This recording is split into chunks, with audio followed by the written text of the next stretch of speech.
नमस्कार बच्चों, कैसे आप सब। आज मैं फिर आपके लिए एक और बेहतरीन चैप्टर लेकर आया हूँ, चैप्टर 9 हेरिडिटी एंड इवोल्यूशन। हमारी पूरी टीचर्स की टीम ने इस पूरे चैप्टर में जितने भी इंपॉर्टेंट पॉइंट्स बन सकते हैं, जिन पर क्वेश्चन बनाए जा सकते हैं, उन सभी को एक पॉइंट टू पॉइंट नोट्स में कन्वर्ट कर लिया, जैसा आप स्क्रीन पर देख सकते हो। और इस वीडियो को बनाने के 4 मेजर ऑब्जेक्टिव हैं, जो मैं आपको अपने हर वीडियो में बताता हूँ। फर्स्ट, आपका 100% कंटेंट क्लियर करके देना, ताकि वीडियो पूरा देखने के बाद आपका किसी भी टाइप का एग्जाम हो, आप ऑब्जेक्टिव टाइप की क्वेश्चन की बात करो, डिस्क्रिप्टिव टाइप की क्वेश्चन की बात करो, केस स्टडी बेस्ड क्वेश्चन की बात करो, किसी भी टाइप का क्वेश्चन हो, आप 100% श्योरिटी के साथ उनका आंसर दे सकते हो। सेकेंड, आप पूरे चैप्टर को एक पॉइंट्स के में पढ़ोगे तो आपके पास एक पॉइंट्स के फॉर्म में नोट्स तैयार हो जाएगा, जो 10th में तो बहुत यूजफुल है ही। अगर आप में से कोई कंपटीशन लेवल के एग्जाम की तैयारी कर रहे हैं तो वहां भी आपका ये नोट्स बहुत ज्यादा काम आएगा। थर्ड, आप पूरे चैप्टर को पॉइंट टू पॉइंट एक सिस्टमैटिक तौर पर पढ़ोगे, इससे आपको साइंस जो है वो समझ में आएगा, आपको रटने की आवश्यकता नहीं पड़ेगी। एंड फोर्थ, हमने पूरी कोशिश की है जो एनसीईआरटी क्वेश्चन बेस्ड है उनको भी इन्हीं नोट्स में कवर करने की। तो अगर आप वीडियो को एंड तक देखते हो तो ये चारों मेजर ऑब्जेक्टिव, चाहे वो 100% सिलेबस की बात करो, चाहे पॉइंट टू पॉइंट नोट्स की बात करो, चाहे समझने की बात करो, या चाहे एनसीईआरटी क्वेश्चन की बात करो, ये सभी आपका कवर हो जाएगा। तो चलिए बच्चों, एक बेहतरीन सफर पर एक बेहतरीन चैप्टर के साथ, हेरिडिटी एंड इवोल्यूशन।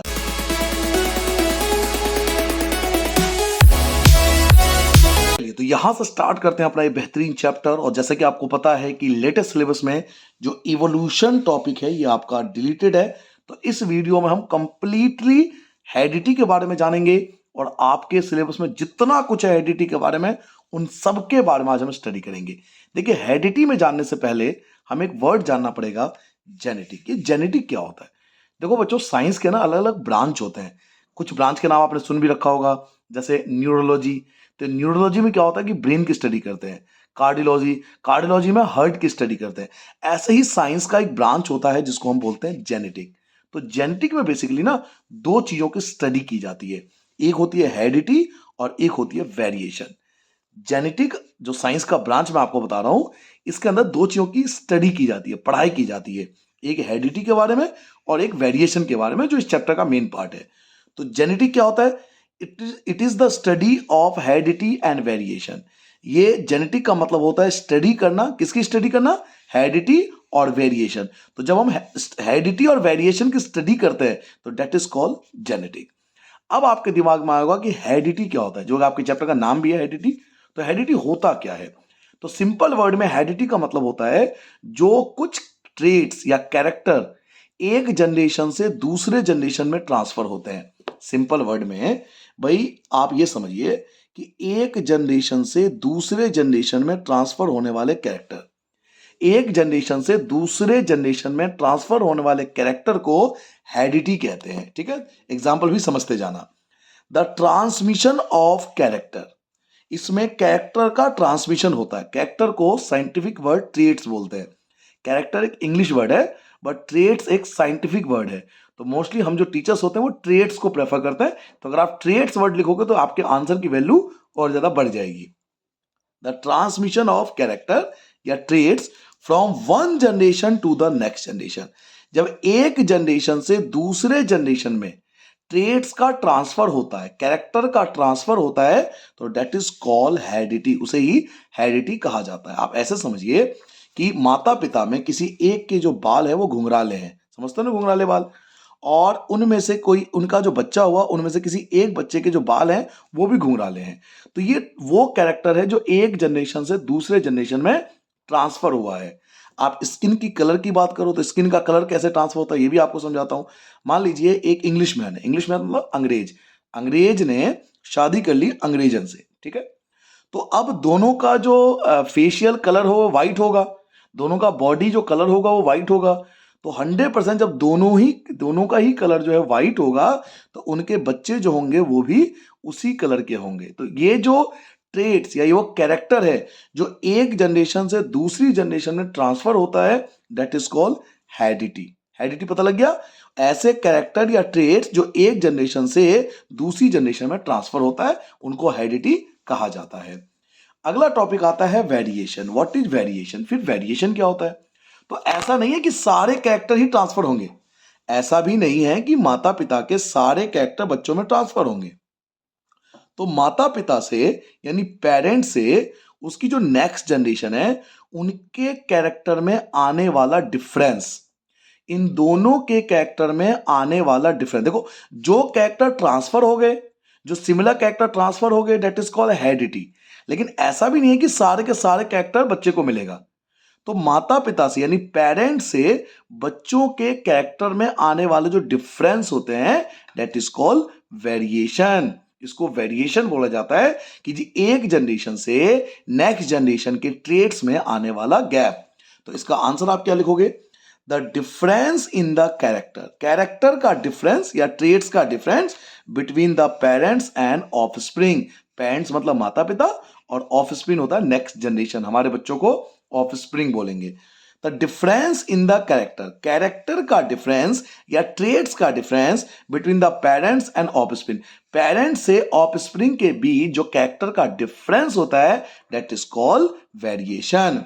अब ये वेरिएशन जो हमारी बॉडी में आता है बेसिकली दो टाइप के होते हैं। तो they are two types of variation. अगर आपके एग्जाम में आता है टाइप्स ऑफ वेरिएशन तो आपको दो टाइप के वेरिएशन बताने हैं। First is somatic variation and second is gammatic variation. There are two types of variation: somatic variation, gammatic variation. Somatic variation, gammatic variation. There are two types of variation: somatic variation और gammatic variation. अब exam में अगर आपसे पूछा जाता है कि what is the difference between somatic variation and gametic variation, तो इससे पहले कि हम ये दोनों डिफरेंस स्टार्ट करें मैं आपको छोटा सा एग्जांपल देता हूं जिससे आपको बिल्कुल क्लियर हो जाएगा कि सोमैटिक वेरिएशन क्या होता है और गैमेटिक वेरिएशन क्या होता है। देखिए हमने क्या करा, एक आपके बुक में एग्जांपल दिया हुआ है कि हमने क्या करा, एक डॉग, एक कुत्ता लिया और उसका जो टेल होती है ना, पूंछ जो होती है, उसको काट दिया। ठीक है, ये बुक में आपका एग्जांपल दिया हुआ है कि एक रैट ले लो, एक चूहा ले लो और चूहे की पूंछ हमने काट दी। ठीक है, चूहे की पूंछ हमने काट दी। अब जब इसके बच्चे होंगे ना तो आप सोचो वो पूंछ के साथ होंगे या बिना पूंछ के होंगे। चूहे का जो पूंछ था, टेल था, उसको हमने काट दिया। अब इसके जो बच्चे होंगे वो पूंछ के साथ होंगे या बिना पूंछ के होंगे? तो आंसर आएगा पूंछ के साथ होंगे। उनके कटे हुए पूंछ थोड़ी आएंगे, ये थोड़ी माता पिता के पूंछ कटे हुए तो बच्चे के पूंछ जो कटे हुए आएंगे, वो तो पूंछ के साथ पैदा होंगे। तो this is called somatic variation.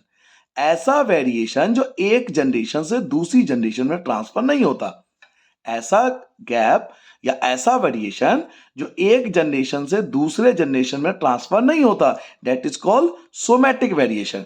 अगर मैं एग्जांपल लूं छोटा सा और आपको समझाने की कोशिश करूं तो ऐसा समझ लीजिए कि किसी इंसिडेंट की वजह से पेरेंट्स को ना पोलियो हो गया था। ठीक है, पोलियो समझते हो ना आप, जिसमें हाथ या पैर, मोस्टली पैर में होता है, कि दिक्कत हो गई, पैर खराब हो गया।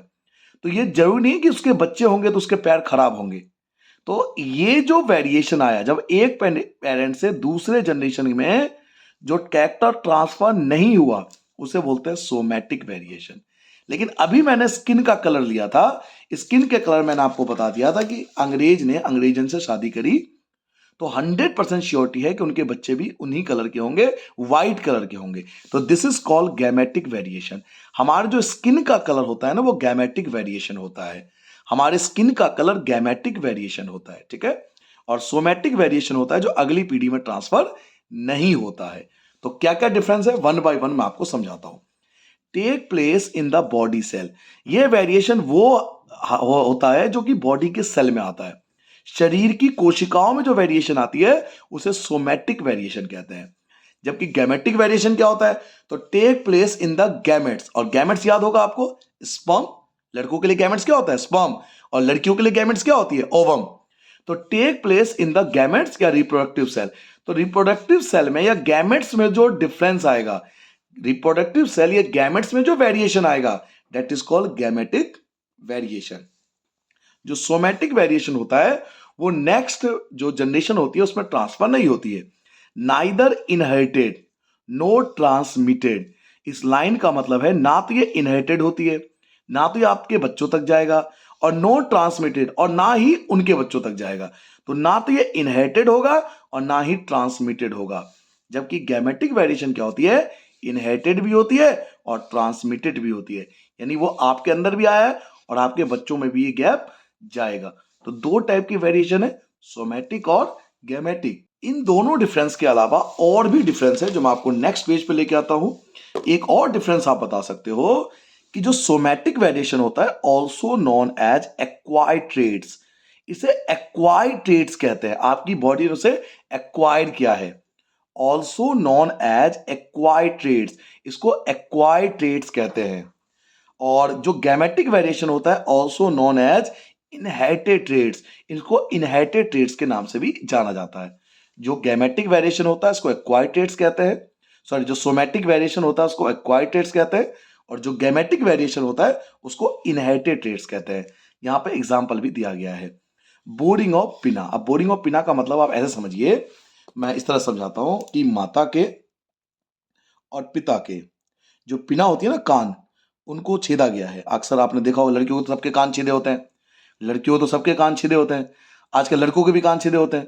तो हमने एक एग्जाम्पल ले लिया कि मदर के और फादर के दोनों के कान जो है छिदे हुए हैं, यानी उसे बोलते हैं बोरिंग ऑफ पिना। ठीक है, तो अब जो इनके बच्चे होंगे, अब ये बताइए कि इनके जब बच्चे होंगे जिनके कान छिदे हुए थे, अब इनके जो बच्चे हुए क्या उनके कान छिदे होंगे? तो आंसर क्या दोगे?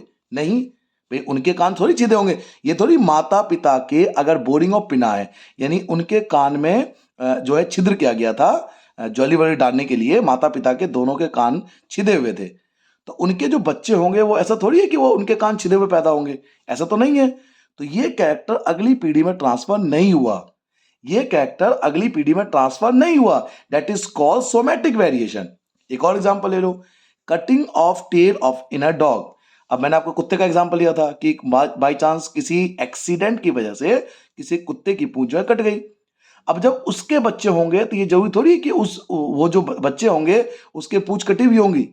भाई किसी एक्सीडेंट की वजह से किसी कुत्ते का पूंछ जो है कट गया, तो जब उसके बच्चे होंगे तो वो पूंछ के साथ होंगे, तो ये ट्रेड जो है वो अगली पीढ़ी में ट्रांसफर नहीं हुआ। तो जो अगली पीढ़ी में यानी नेक्स्ट जनरेशन में ट्रांसफर नहीं होता ना, उसको सोमैटिक वेरिएशन कहते हैं। यहीं पर गैमेटिक वेरिएशन देखो, ह्यूमन का हाइट, जो ह्यूमन की हाइट होती है ना, वो हमेशा गैमेटिक वेरिएशन होती है। आप अक्सर देखोगे जिनके माता पिता की हाइट बड़ी होती है, जिनके माता पिता की हाइट बड़ी होती है, आप उनके बच्चों को देखो उनकी हाइट बढ़ी जाती है हमेशा। तो ह्यूमन हाइट जो है वो गैमेटिक वेरिएशन है। स्किन कलर का मैंने एग्जांपल दे दिया, स्किन कलर का एग्जांपल क्या दिया था कि एक इंग्लिश मैन ने एक इंग्लिश वुमेन से शादी कर ली, दोनों का कलर व्हाइट था, तो 100% उनके बच्चों का कलर जो होगा व्हाइट होगा। अब आपके दिमाग में आ रहा होगा कि अगर एक व्हाइट हुआ एक ब्लैक हुआ तो क्या होगा, तो उसका आंसर मैं आपको आगे दूंगा। ठीक है, ये जो स्किन कलर है या ह्यूमन हाइट है, दैट इज गैमेटिक वेरिएशन। तो पहले पेज पर हमने क्या क्या जाना, एक बार जल्दी से मैं आपको रिवाइज करा देता हूं। इस पेज पर हमने क्या क्या जाना। फर्स्ट था what is genetic, it is the study of heredity and variation. Genetic में दो चीजों की स्टडी करते हैं, हेरिडिटी की और वेरिएशन की। हेरिडिटी क्या होता है? द ट्रांसमिशन ऑफ कैरेक्टर, वो कैरेक्टर जो ट्रांसफर होते हैं from one generation to the next generation, एक जनरेशन से दूसरे जनरेशन तक। वेरिएशन क्या होता है? The difference in the character, character का डिफरेंस, जो पेरेंट्स और उनके बच्चों में कैरेक्टर का डिफरेंस होता है उसे वेरिएशन कहते हैं। टाइप्स ऑफ वेरिएशन दो होती है, somatic variation, gametic variation. What is the difference between somatic variation and gametic variation? Somatic variation body के सेल में आता है, गैमेटिक वेरिएशन रिप्रोडक्टिव सेल में आता है।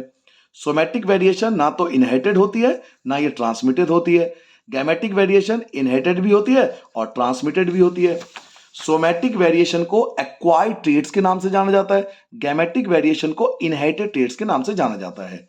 बोरिंग ऑफ पिना और cutting of tail in a dog is a somatic variation जो अगली पीढ़ी में ट्रांसफर नहीं होगा, जबकि human height and skin colour is a gametic variation because it transfer to the next generation. Clear हो गया? नाउ एक चीज देखा जाता है कि जो असेक्सुअल रिप्रोडक्शन से बच्चे पैदा होते हैं, ये एक्चुअल में टॉपिक जो है वो 8 चैप्टर का है, लेकिन इसके बारे में डिटेल 9 चैप्टर में ज्यादा दे रखा है, इसलिए आप 9 चैप्टर में समझ रहे हो। असेक्सुअल रिप्रोडक्शन के अंदर जो वेरिएशन होती है ना वो बहुत कम होती है। आपको याद है असेक्सुअल रिप्रोडक्शन, अमीबा का आपको एग्जांपल याद होगा, अमीबा याद है, ईस्ट याद होगा आपको, हाइड्रा याद होगा, ये सब एग्जांपल आपने चैप्टर 8 में पढ़ा था। रोज याद होगा, गुलाब याद होगा, ये सब असेक्सुअल रिप्रोडक्शन से पैदा होते हैं। तो जो असेक्सुअल रिप्रोडक्शन से बच्चे होते हैं ना, उनके अंदर वेरिएशन बहुत कम होती है, बहुत कम। तो एक तो आपको ये याद रखना है कि असेक्सुअल रिप्रोडक्शन से जो बच्चे होंगे उनके अंदर वेरिएशन जो होगी वो बहुत कम होगी, बहुत कम। फिर पूछा जाएगा वाई, क्यों भाई ऐसा? जो असेक्सुअल रिप्रोडक्शन से बच्चे पैदा हो रहे हैं उनमें वेरिएशन कम क्यों है? पहला पॉइंट समझ में आ गया। असेक्सुअल रिप्रोडक्शन से वेरिएशन जो आती है वो बहुत कम आती है, वेरिएशंस आर फ्यूअर। यानी ईस्ट, हाइड्रा और रोज की बात करो, अमीबा की बात करो, ये सब असेक्सुअल रिप्रोडक्शन से होते हैं। तो इनके जो बच्चे होंगे ना बिल्कुल इनकी तरह होंगे, टू कॉपी, इनके अंदर वेरिएशन बहुत कम होती है। तो पूछा जाता है एग्जाम में वाई, जो असेक्सुअल रिप्रोडक्शन से बच्चे हुए हैं उनके अंदर वेरिएशन कम क्यों है, रीजन क्या है? तो आंसर दोगे occurs due to small inaccuracies in DNA copy. यानी सिंपल वर्ड में इसमें डीएनए क्या होता है, कॉपी होती है। Occurs due to small inaccuracies in DNA copy. Asexual reproduction जो बच्चे होते हैं उसमें डीएनए कॉपी होती है। ऐसा फोटोकॉपी कराते हैं ना किसी चीज की, वैसे डीएनए कॉपी होती है। तो डीएनए कॉपी के कारण या म्यूटेशन के कारण जो वेरिएशन आती है वो बहुत कम आती है, क्योंकि इसमें डीएनए कॉपी होती है। इसलिए सेक्सुअल रिप्रोडक्शन से जो बच्चे होते हैं उनके अंदर वेरिएशन बहुत कम पाई जाती है। वहीं पर जो बच्चे सेक्सुअल रिप्रोडक्शन से पैदा होते हैं, यानी मैं और आप जो सेक्सुअल रिप्रोडक्शन से पैदा हुए हैं, ह्यूमन की बात करो, एनिमल्स की बात करो, ये सब सेक्सुअल रिप्रोडक्शन से पैदा होते हैं। तो जो ऑर्गेनिज्म सेक्सुअल रिप्रोडक्शन से पैदा होते हैं उनके अंदर वेरिएशन बहुत ज्यादा होती है। भले ही हम अपने माता पिता के प्रोडक्ट हैं, लेकिन हमारे अंदर इतनी ज्यादा वेरिएशन है कि हमारी शकल बिल्कुल माता और बिल्कुल पिता से नहीं मिलती, हम बिल्कुल डिफरेंट दिखाई देते हैं। तो आंसर देंगे variations are larger. Sexual reproduction से जो बच्चे होते हैं उनके अंदर वेरिएशन बहुत ज्यादा होती है। फिर इसमें भी पूछा जाएगा क्यों भाई, ऐसा क्यों? जो बच्चे सेक्सुअल रिप्रोडक्शन से पैदा हो रहे हैं, यानी मैं और आप जो सेक्सुअल रिप्रोडक्शन से पैदा हुए हैं, इसमें वेरिएशन ज्यादा क्यों है? क्यों हमारी शक्ल एज इट इज माता पिता की तरह नहीं होती? तो उसके कई सारे कारण हैं। उनमें से कुछ आपके बुक में दिया हुआ है, वो मैं आपको बता रहा हूं। Occur due to crossing over, क्योंकि इसमें क्रॉसिंग होती है। किसकी क्रॉसिंग होती है? मेल और फीमेल की। यहां तो क्रॉसिंग नहीं होती है, असेक्सुअल रिप्रोडक्शन में कोई क्रॉसिंग नहीं होती, क्योंकि यहां तो कोई मेल और फीमेल का कोई चक्कर ही नहीं है। लेकिन यहां पे क्रॉसिंग होती है, मेल और फीमेल की क्रॉसिंग होती है। पहला रीजन ये है, हमारे अंदर वेरिएशन ज्यादा क्यों है? क्योंकि हमारे दो मेल और फीमेल की क्रॉसिंग होती है। दूसरा, सेपरेशन ऑफ क्रोमोसोम, क्रोमोसोम अलग अलग होने के कारण, मेल के क्रोमोसोम अलग हैं, फीमेल के क्रोमोसोम अलग हैं, तो ये भी एक कारण है। और तीसरा कारण जो सेक्सुअल रिप्रोडक्शन में भी था, जिसको हम बोलते हैं डीएनए कॉपी या म्यूटेशन, तो यहां भी एक तीसरा कारण सेम है, म्यूटेशन के कारण। म्यूटेशन होता है रूप बदलना। जैसे आप कोरोना का, आप अगर कोविड का अगर आपने न्यूज देखा होगा तो बार बार सुना होगा कोविड का नया वेरिएंट आ गया है। वो कोविड है, वो कोरोना वायरस ही, लेकिन वो उसका एक नया रूप है, उसे म्यूटेशन कहते हैं कि बार बार वो अपना रूप बदलता है। तो अगर आपसे पूछा जाए कि जो सेक्सुअल रिप्रोडक्शन से बच्चे होते हैं उनमें वेरिएशन ज्यादा क्यों होती है, तो उसके कई रीजन है। उनमें से एक आप लिख सकते हो क्रॉसिंग ओवर, मेल और फीमेल का क्रॉस होता है, सेपरेशन ऑफ क्रोमोसोम, दोनों के क्रोमोसोम अलग अलग होते हैं और ये रूप बदलते रहते हैं। तो इस कारण सेक्सुअल रिप्रोडक्शन से जो बच्चे होते हैं उनके अंदर वेरिएशन बहुत ज्यादा होती है। Now importance of variation, variation का यूज क्या है, वेरिएशन होना क्यों जरूरी है?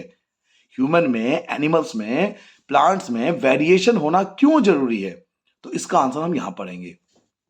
Depending upon the nature of variation, nature of variation जो है ना, जैसे वेरिएशन हम ये पढ़ रहे इसमें कि वेरिएशन किसी ऑर्गेनिज्म में होना क्यों जरूरी है। तो depending upon the nature of variation different individual would have different kind of advantage.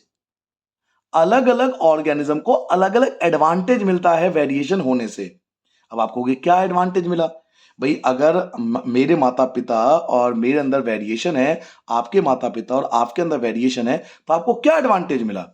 तो एग्जाम्पल के तौर पर यहां पे बैक्टीरिया का एग्जाम्पल लेते हैं जो आपके बुक में दिया हुआ है। देखिए ये रहा आपके एग्जाम्पल बुक में, ये रहा एग्जाम्पल आपके बुक में ये, और इस पर क्वेश्चन बन के आता है अलग अलग प्रकार से। अलग अलग प्रकार से आप अगर कलर देख पा रहे हो तो ध्यान से देखो।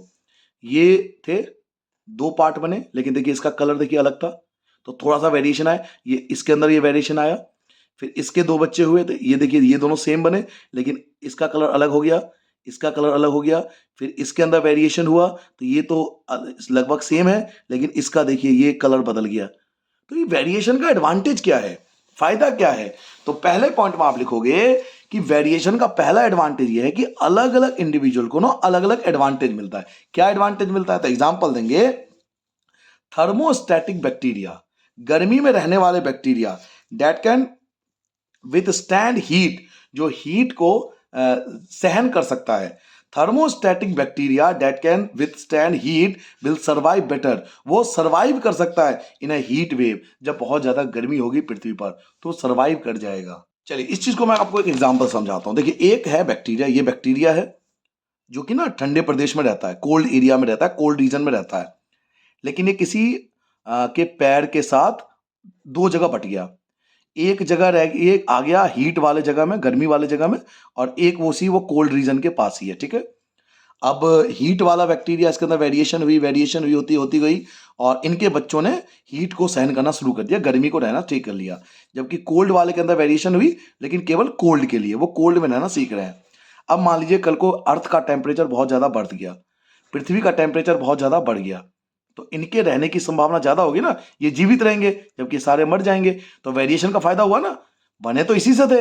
वेरिएशन का क्या फायदा हुआ, इन्होंने हीट को सहन करना शुरू कर दिया, हीट को सहन कर सकते हैं, हीट वेव को झेल सकते हैं ये।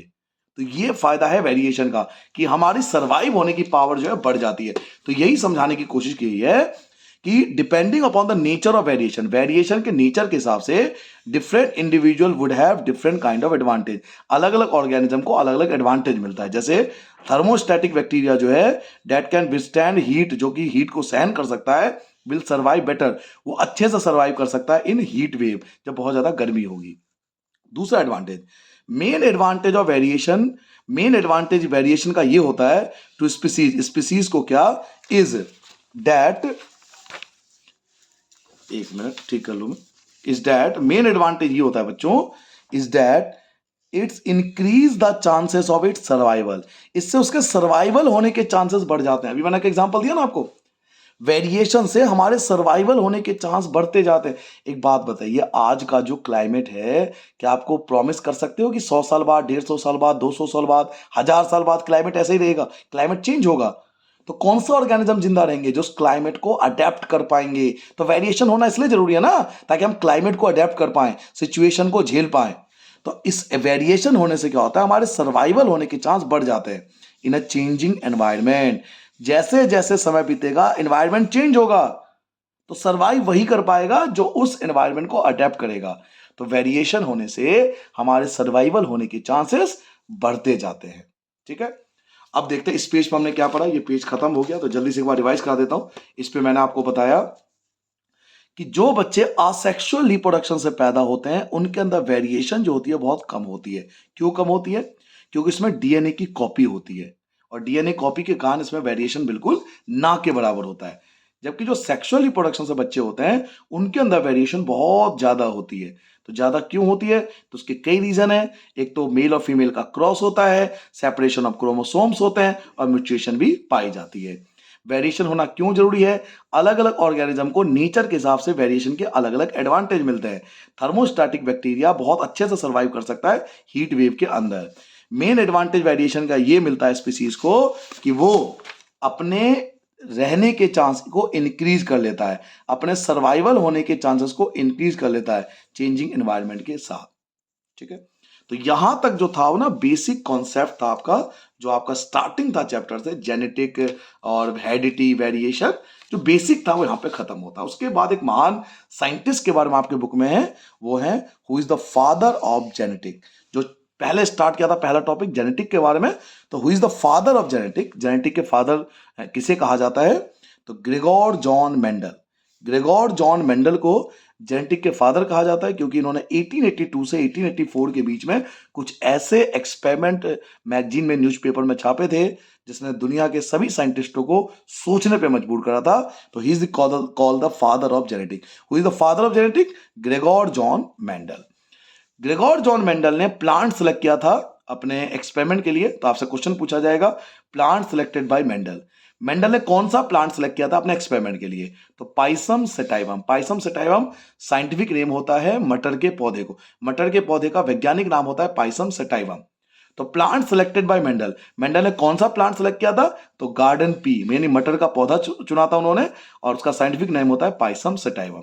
अब ये भी क्वेश्चन आता है कि why Mendel choose garden pea, भाई मेंडल ने मटर का पौधा ही क्यों चुना? क्वेश्चन आता है ना कि मटर का ही पौधा क्यों चुना, रीजन क्या है? गार्डन पी, पाइसम सेटाइवम ही क्यों सिलेक्ट किया? तो उसके कई रीजन थे, पहले मैं आपको समझाता हूं। देखिए पहला रीजन क्या था कि जो गार्डन पी होता है ना, मटर का पौधा ना, उसका शॉर्ट लाइफ स्पैन होता है, यानी बहुत जल्दी ग्रो करता है। पहला रीजन तो ये है, मेन रीजन ये है, शॉर्ट लाइफ स्पैन होता है, जल्दी ग्रो करता है, 3 से 4 महीने में ग्रो कर जाता है। दूसरा, इसको मेंटेन करना बड़ा आसान है। आपको पता है ना, मटर जो है वो 12 महीने आपको मिल जाता है। सफल मटर फ्रिज में रख लेते हैं, तो इसको संभालना, मेंटेन करना बड़ा आसान है। तीसरा, इसमें ना सेल्फ पॉलिनेशन और क्रॉस पॉलिनेशन दोनों पाए जाते हैं। याद होगा सेल्फ पॉलिनेशन क्रॉस पॉलिनेशन, तो सेल्फ पॉलिनेशन क्रॉस पॉलिनेशन दोनों पाए जाते हैं, इस वजह से भी सिलेक्ट किया। एक और रीजन है, आपको ना लार्ज नंबर ऑफ सीड्स मिल जाता है एक ही बार में। आप 1 किलो मटर ले आओ, उसको छील के देखो कितने सारे बीज आपको मिल गए। बीज कौन है? बीज है प्लांट का, एक तरह से हम बेबी कह सकते हैं। जैसे हमारा बच्चा होता है ना, तो प्लांट के लिए बच्चा तो उसका सीड्स हो गया। तो सीड्स पे एक्सपेरिमेंट किया था उन्होंने, तो उन्होंने जो सीड चुना था वो मटर का चुना था। तो आपसे क्वेश्चन पूछा जाएगा, why Mendel choose garden pea, कि उन्होंने मटर का ही पौधा क्यों चुना? तो शॉर्ट लाइफ स्पैन होता है, मेंटेन करना आसान होता है, सेल्फ पॉलिनेशन क्रॉस पॉलिनेशन दोनों पाए जाते हैं, और लार्ज नंबर ऑफ सीड्स एक बार में आपको मिल जाते हैं। तो यही चीज मैं आपको बोलने वाला हूं, availability of detectable contrasting traits. इसमें बहुत सारे कॉन्ट्रास्टिंग ट्रेट्स पाए जाते हैं, ऑफ सेवरल कैरेक्टर, बहुत सारे सेवरल कैरेक्टर पाए जाते हैं। सही, इसका क्या मतलब है? Availability of detectable contrasting trait. इस डिक्टेबल कॉन्ट्रास्टिंग ट्रेट का मतलब होता है कि आपको मटर में, अगर जब मटर को छीलोगे ना, कुछ गोल मिलेंगे और कुछ आप देखोगे झुर्रीदार मिलेंगे, रिंकल मिलेंगे, कुछ हरे मिलेंगे, कुछ आप देखोगे पीले मिलेंगे। देखो ना आप, कई मटर होंगे बिल्कुल गोल बड़े से होंगे, और कई में तो आपको बिल्कुल बिल्कुल छोटा छोटा मिलेगा। देखा होगा आपने, छीला होगा कभी। तो ये कॉन्ट्रास्टिंग ट्रेट्स पाए जाते हैं मटर में, बहुत सारे कॉन्ट्रास्टिंग ट्रेट्स पाए जाते हैं। एक गोल भी मिलेगा, एक रिंकल भी मिलेगा, राउंड एंड रिंकल। एक आपको ग्रीन भी मिल जाएगा, येलो भी मिल जाएगा। एक आपको बड़ा सा भी मिलेगा, एक आपको छोटा सा भी मिलेगा। देखा ना आपने? तो इसमें बहुत सारे कॉन्ट्रास्टिंग कैरेक्टर होते हैं, इसलिए मटर का पौधा चुना था। दूसरा रीजन क्या है? तो शॉर्ट लाइफ स्पैन, इनका जीवन काल बहुत छोटा होता है प्लांट का, जल्दी ग्रो कर जाते हैं। तीसरा, normally allow self fertilisation. Self fertilisation तो पाई जाती है, बट क्रॉस फर्टिलाइजेशन यानी cross pollination can also be carried out. तो इसमें सेल्फ पॉलिनेशन भी होता है और क्रॉस पॉलिनेशन भी होता है, तो दोनों टाइप की पॉलिनेशन होती है, इसलिए भी उन्होंने मटर का पौधा ही चुना था। और लार्ज नंबर ऑफ सीड्स, मैंने एफसी यही कहा था कि एक ही बार में आपको बहुत सारे सीड्स मिल जाते हैं, तो बहुत सारे बच्चों की स्टडी एक साथ कर सकते हो आप। सीड्स मतलब बच्चा हो गया प्लांट का, तो बहुत सारे सीड्स यानी बहुत सारे बच्चों के बारे में आप स्टडी एक साथ कर पाते हो। तो मेंडल ने गार्डन पी जो लिया था, पाइसम सेटाइवम लिया था, उसका रीजन क्या है? तो पहला रीजन लिया था कि कॉन्ट्रास्टिंग ट्रेट्स पाए जाते हैं, आपको एक ही बार में बहुत अलग अलग टाइप के बीज मिल जाएंगे। शॉर्ट लाइफ स्पैन होता है, जल्दी ग्रो करता है, सेल्फ पॉलिनेशन क्रॉस पॉलिनेशन दोनों पाए जाता है, लार्ज नंबर ऑफ सीड्स आपको मिल जाते हैं एक ही बार में। नाउ मेंडल ने जो एक्सपेरिमेंट किए थे उनमें से दो आपके सिलेबस में, एक को बोलते हैं मोनो हाइब्रिड क्रॉस, एक को बोलते हैं बच्चों मोनो हाइब्रिड क्रॉस, और एक को बोलते हैं D hybrid cross. D hybrid cross, ठीक है। मेंडल ने जो एक्सपेरिमेंट किए थे उनमें से दो आपके सिलेबस में, मोनो हाइब्रिड क्रॉस और डी हाइब्रिड क्रॉस। अब ये मोनो हाइब्रिड क्रॉस क्या होता है, डी हाइब्रिड क्रॉस क्या होता है, समझ लीजिए। मोनो हाइब्रिड क्रॉस का मतलब है कि हम दो प्लांट लेंगे, दो प्लांट लेंगे, हम दो प्लांट लेंगे, और दोनों जो प्लांट लेंगे ना वो अलग अलग कैरेक्टर के लेंगे। बिल्कुल मोनो हाइब्रिड क्रॉस का मतलब एक कैरेक्टर जो बिल्कुल डिफरेंट होगा। कहने का मतलब यह है, अगर एक प्लांट बड़ा लूंगा तो एक प्लांट में छोटा लूंगा। जब एक कॉन्ट्रास्टिंग कैरेक्टर हो, अगर एक प्लांट बड़ा लिया तो एक प्लांट छोटा लूंगा। तो जब वन कैरेक्टर जो उल्टे होंगे, कॉन्ट्रास्टिंग कैरेक्टर बोलते हैं बच्चों, इसको वर्ड को याद रखिए, कॉन्ट्रास्टिंग ट्रेट्स, कॉन्ट्रास्टिंग कैरेक्टर। जब एक कॉन्ट्रास्टिंग कैरेक्टर को लेकर क्रॉस कराते हैं दो प्लांट के बीच में, तो that is called monohybrid cross. और डी हाइब्रिड क्रॉस होता है जब दो कैरेक्टर को ध्यान देते हैं, दो कैरेक्टर जैसे जैसे मैंने बोला, राउंड भी हो, राउंड हो और ग्रीन हो, राउंड हो और ग्रीन हो।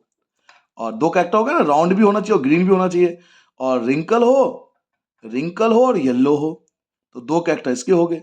मतलब एक ऐसा पौधा लेना है जिसके बीज राउंड भी होना चाहिए और ग्रीन भी होना चाहिए, और एक ऐसा पौधा लेना है जिसके बीज रिंकल होने चाहिए और येलो होने चाहिए। तो जब दो कैरेक्टर के बीच में क्रॉस होता है, जब दो कैरेक्टर के बीच में क्रॉस होता है तो that is called dihybrid cross. और जब एक कैरेक्टर के बीच में, जैसे tall and dwarf, tall and dwarf, tall and dwarf एक ही कैरेक्टर है, एक कैरेक्टर इसका एक कैरेक्टर इसका, तो जब वन कैरेक्टर का क्रॉस होता है तो that is called monohybrid cross, और जब दो कैरेक्टर का क्रॉस होता है तो that is called dihybrid cross. तो वही हम पढ़ने वाले हैं। सबसे पहले पढ़ेंगे मोनो हाइब्रिड क्रॉस, कि what is monohybrid cross. तो cross between two pea plant, दो पी प्लांट के बीच क्रॉस होगा। क्रॉस का मतलब होता है इनका सेल्फ पॉलिनेशन या क्रॉस पॉलिनेशन होगा। Cross between two pea plant, two pea plant के बीच क्रॉस होगा with one pair of contrasting character, केवल एक कॉन्ट्रास्टिंग कैरेक्टर को ध्यान में रखते हुए, इज कॉल्ड मोनोहाइब्रिड क्रॉस। इसे मोनोहाइब्रिड क्रॉस कहते हैं। आई थिंक आपको इससे समझ में आ गया होगा। जब एक उल्टे इंसानों में, बताओ इंसानों में, एक हमने ले लिया अफ्रीका का, एक अफ्रीका का ले लिया जिसका कलर जो था वो ब्लैक था, स्किन का कलर ब्लैक था, और एक हमने ले लिया इंग्लैंड का, ठीक है, जिसके स्किन का कलर जो था व्हाइट था। मैं मतलब यहां पर हम प्लांट के बारे में बात करें, मतलब एग्जाम्पल समझा रहा हूं ताकि दिमाग में बैठ जाए।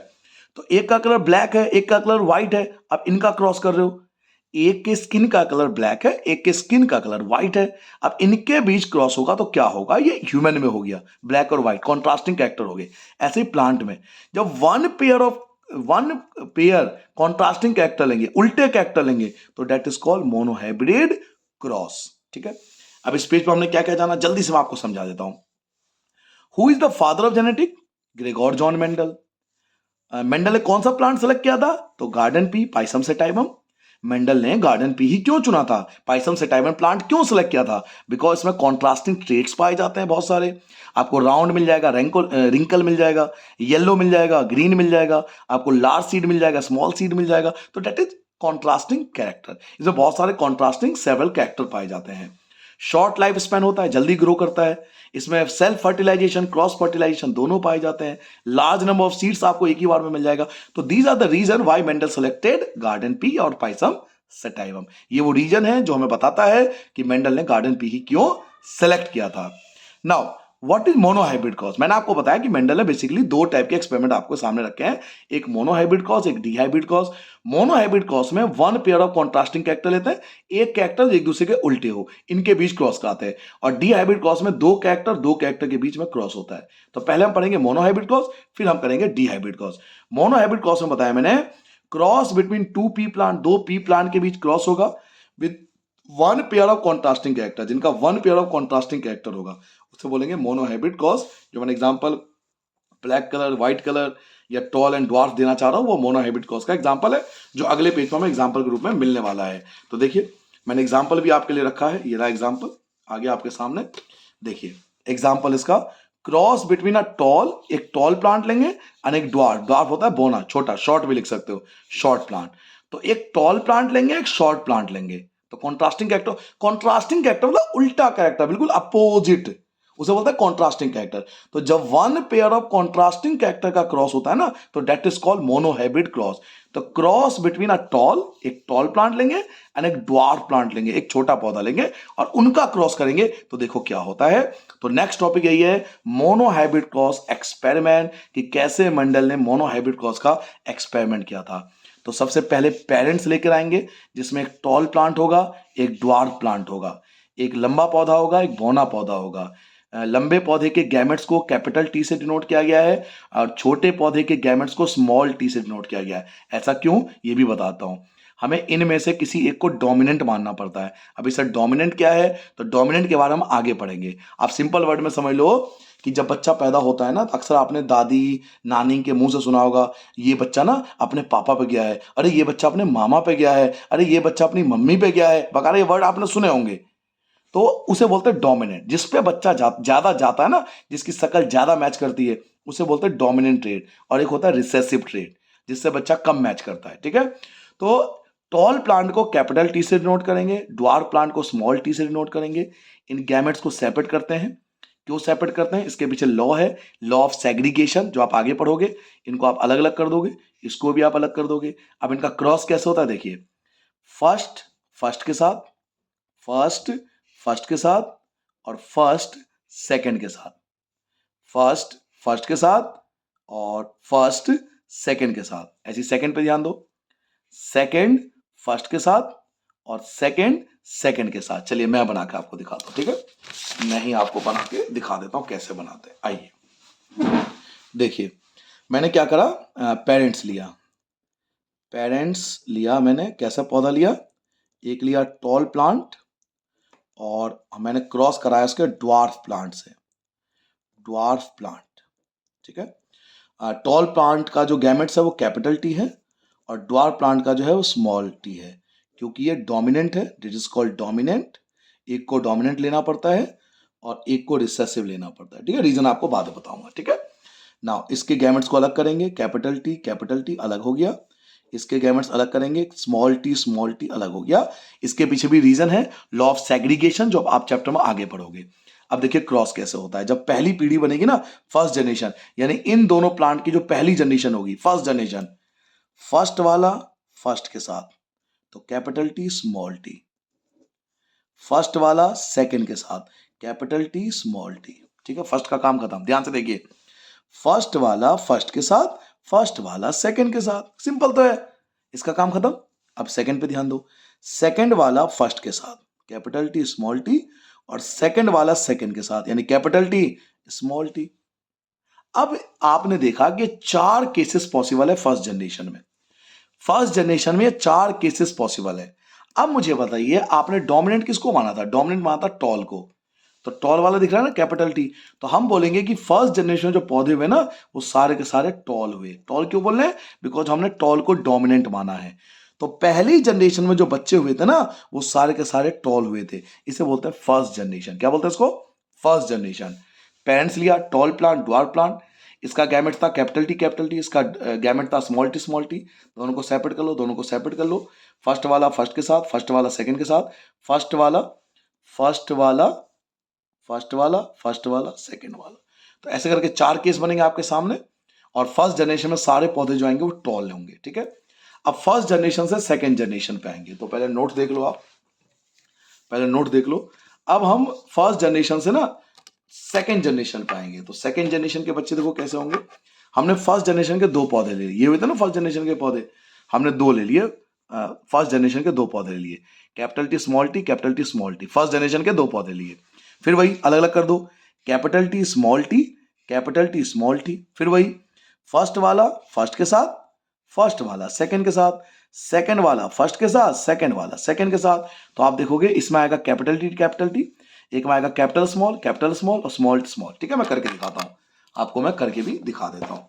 पहले बताइए फर्स्ट जनरेशन समझ में आ गया? ये आप स्क्रीनशॉट ले सकते हो, आराम से बना सकते हो, प्रैक्टिस कर सकते हो। मैंने वीडियो को पीछे करके दोबारा देख लेना। अब देखिए, फर्स्ट जनरेशन का क्रॉस फर्स्ट जनरेशन के साथ, इसे बोलते हैं सेल्फ पॉलिनेशन। तो फर्स्ट जनरेशन के पौधे कैसे थे? Capital T small T cross capital T small T, इनका क्रॉस कर रहे हैं। अलग अलग कर लो, कैपिटल स्मॉल, इसको भी सेपरेट कर लो, कैपिटल स्मॉल। फिर वही फर्स्ट वाला फर्स्ट के साथ कैपिटल, फर्स्ट वाला स्मॉल के साथ कैपिटल स्मॉल, सेकंड वाला फर्स्ट के साथ, तो पहले कैपिटल लिखेंगे, सेकंड वाला सेकंड के साथ। तो देखिए ध्यान से, ये बन गया। तो इसमें ध्यान से देखो, तो 3 प्लांट जो थे वो ये सेकंड जनरेशन कहलाते, this is called second generation. Second generation क्यों? क्योंकि फर्स्ट जनरेशन तो ये थी ना, फर्स्ट जनरेशन तो ये थी। अब फर्स्ट जनरेशन के बच्चे हुए तो उसको बोलेंगे सेकंड जनरेशन। आप अपने माता पिता के लिए फर्स्ट जनरेशन हो, और जब आपके बच्चे हो जाएंगे तो आपके माता पिता के लिए आपके बच्चे जो होंगे वो सेकंड जनरेशन कहलाएगी। तो ये पेरेंट्स थे ना, इनके बच्चे हुए तो फर्स्ट जनरेशन, अब बच्चों के बच्चे हो गए तो ये सेकंड जनरेशन। तो सेकंड जनरेशन मेंडल ने देखा कि जो 3 प्लांट है वो लंबे हैं। देखो 3 प्लांट लंबे है ना, 3 प्लांट टॉल है, कैपिटल टी। तो 3 प्लांट टॉल है और एक प्लांट जो है वो ड्वार्फ है, शॉर्ट है। तो इसको फिनोटाइपिक रेशियो के नाम दिया गया, ठीक है, जो हम आगे पढ़ने भी वाले हैं। तो वापस आते हैं अपने टॉपिक पर जहां हम थे, जो मैं आपको दिखा भी रहा था। ये देखिए, ये सिचुएशन थी हमारे पास, ये सिचुएशन थी, ठीक है। तो अब हमने देखा कि सेकंड जनरेशन, ये पूरा बच्चों मोनोहाइब्रिड क्रॉस का एक्सपेरिमेंट है। आप चाहो तो आराम से बना लेना, आराम से बना लेना, देख लो कैसे बना हुआ है, ऐसे ही बना के आना पेपर में as it is.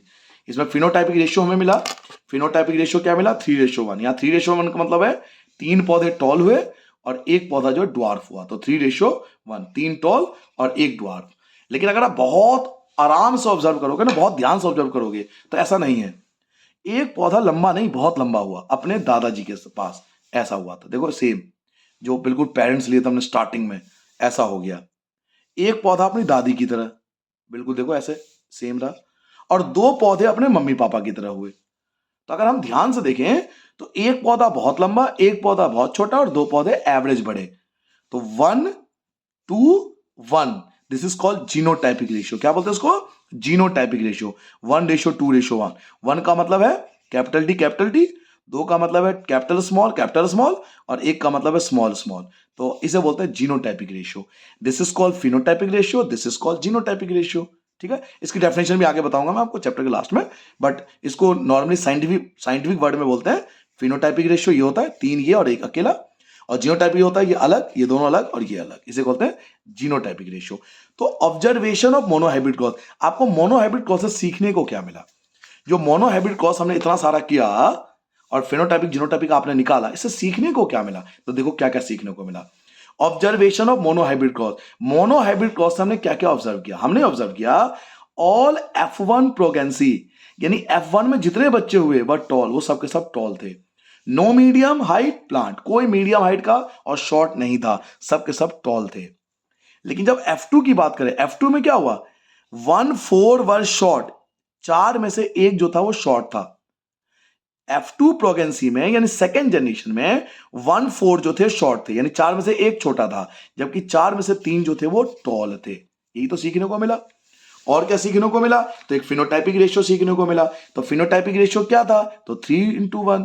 Genotypic ratio क्या था? 1:1। तो ये 4 चीज हमने मोनोहाइब्रिड क्रॉस से सीखा। ठीक है, ये आपके सामने ऑब्जर्वेशन है।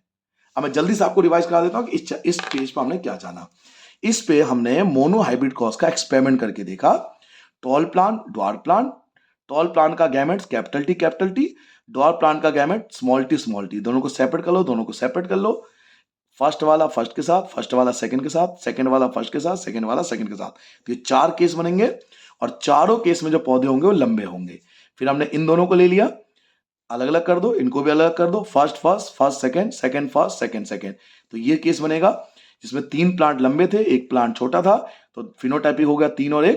लेकिन जीनोटाइपिक देखेंगे तो ये अलग है, ये दोनों अलग है और ये अलग है, तो 1:2:1, this is called genotypic ratio. Observation of monohybrid cross, monohybrid cross से हमने क्या सीखा? तो मोनोहाइब्रिड क्रॉस से हमने सीखा कि F1 प्रोगेंसी में यानी फर्स्ट जनरेशन में सारे पौधे लंबे थे, कोई मीडियम हाइट प्लांट नहीं था। जबकि F2 प्रोगेंसी में यानी सेकेंड जनरेशन में एक 1/4 प्लांट जो था शॉर्ट था, यानी 4 में से एक प्लांट शॉर्ट था, जबकि 3/4 वेयर टॉल, 4 में से 3 प्लांट जो थे वो लंबे थे। उसके बाद हमने फिनोटाइपिक रेशियो जाना मोनोहाइब्रिड क्रॉस में। मोनोहाइब्रिड क्रॉस के अंदर फिनोटाइपिक रेशियो था 3:1 का, और जीनोटाइपिक रेशियो था 1:2:1। नाउ अब आते हैं डी हाइब्रिड क्रॉस। तो आपको याद होगा डी हाइब्रिड क्रॉस की डेफिनेशन मैंने आपको पहले बता दिया था। डी हाइब्रिड वर्ड बना है दो कैरेक्टर लेना है आपको। अब आपको 2 कैरेक्टर लेने हैं, जैसे कि हमने एक ऐसा बीज लिया जो कि राउंड था और ना ग्रीन था। चलिए एग्जांपल ले लेता हूं, राउंड था और ग्रीन था। इसके ये राउंड भी है और ग्रीन भी है, 2 कैरेक्टर हो गए। और एक हमने ऐसा सीड लिया जो कि रिंकल है और येलो है, तो 2 कैरेक्टर इसके हो गए। तो जब 2 कैरेक्टर एक प्लांट के, 2 कैरेक्टर एक प्लांट का, इनके बीच क्रॉस होगा तो that is called dihybrid cross. देखो रटना नहीं, चीजों को समझना है। जब 2 कैरेक्टर को ध्यान में रखते हुए क्रॉस कराएंगे तो that is called dihybrid cross. तो यही लिखा हुआ है देखो, a cross between 2 pea plant, कि हम 2 पी प्लांट के बीच क्रॉस करेंगे, having 2 pair of contrasting character, जिनके 2 पेयर ऑफ कॉन्ट्रास्टिंग कैरेक्टर होंगे, 2 पेयर ऑफ कॉन्ट्रास्टिंग कैरेक्टर होंगे भाई, 2 अलग अलग कैरेक्टर होंगे, is called dihybrid cross. इसे डी हाइब्रिड क्रॉस कहते हैं। आई थिंक इससे बेहतर एग्जांपल नहीं है। आप चाहो तो इसमें एग्जांपल के तौर पर यहां लिख सकते हो, आप चाहो तो एग्जाम्पल के तौर पर यहां लिख सकते हो राउंड ग्रीन, रिंकल येलो, और यहां लगा देना क्रॉस। ठीक है, this is called dihybrid cross. जब 2 कैरेक्टर को लेकर क्रॉस करते हैं तो this is called dihybrid cross. अब देखिए एक्सपेरिमेंट। ठीक है, अब यहां पे एक्सपेरिमेंट आ गया, 16 टॉपिक, वही एक्सपेरिमेंट फिर से। तो हमने क्या लिया था? हमने एक ऐसा सीड लिया था जो राउंड था और ग्रीन था, राउंड भी था, राउंड भी था और ग्रीन भी था। हमने एक ऐसा सीड लिया था जो रिंकल था और येलो था। तो हमने राउंड को रिप्रेजेंट किया कैपिटल आर से, और ग्रीन को रिप्रेजेंट किया स्मॉल वाई से। हमने रिंकल को रिप्रेजेंट करा स्मॉल आर से, और येलो को रिप्रेजेंट करा कैपिटल वाई से। ऐसा क्यों? क्योंकि कॉन्ट्रास्टिंग कैरेक्टर लिया है। कॉन्ट्रास्टिंग कैरेक्टर, राउंड का कॉन्ट्रास्ट उल्टा होता है रिंकल, तो अगर ये कैपिटल आर है तो स्मॉल आर होगा। ग्रीन का अपोजिट होता है येलो, तो अगर ये स्मॉल वाई है तो ये कैपिटल वाई होगा। क्लियर हो गया? तो जो फर्स्ट जनरेशन होगी ना, जब इनकी जब पहली जनरेशन होगी, फर्स्ट जनरेशन होगी, उसमें सारे पौधे होंगे राउंड और येलो। फर्स्ट जनरेशन में सारे पौधे इनके होंगे राउंड एंड येलो। अब ये कैसे बनेंगे? तरीका देख लो। एक आर यहां से लेना है, एक आर यहां से लेना है, तो कैपिटल आर स्मॉल आर, एक वाई लेना है और एक वाई लेना है, तो capital Y small Y. I think समझ में आ गया होगा। एक आर यहां से लो, एक आर यहां से लो, एक वाई यहां से लो, एक वाई यहां से लो, तो फर्स्ट जनरेशन के जो सारे पौधे होंगे वो राउंड होंगे और येलो होंगे, तो इसे बोलते हैं F1।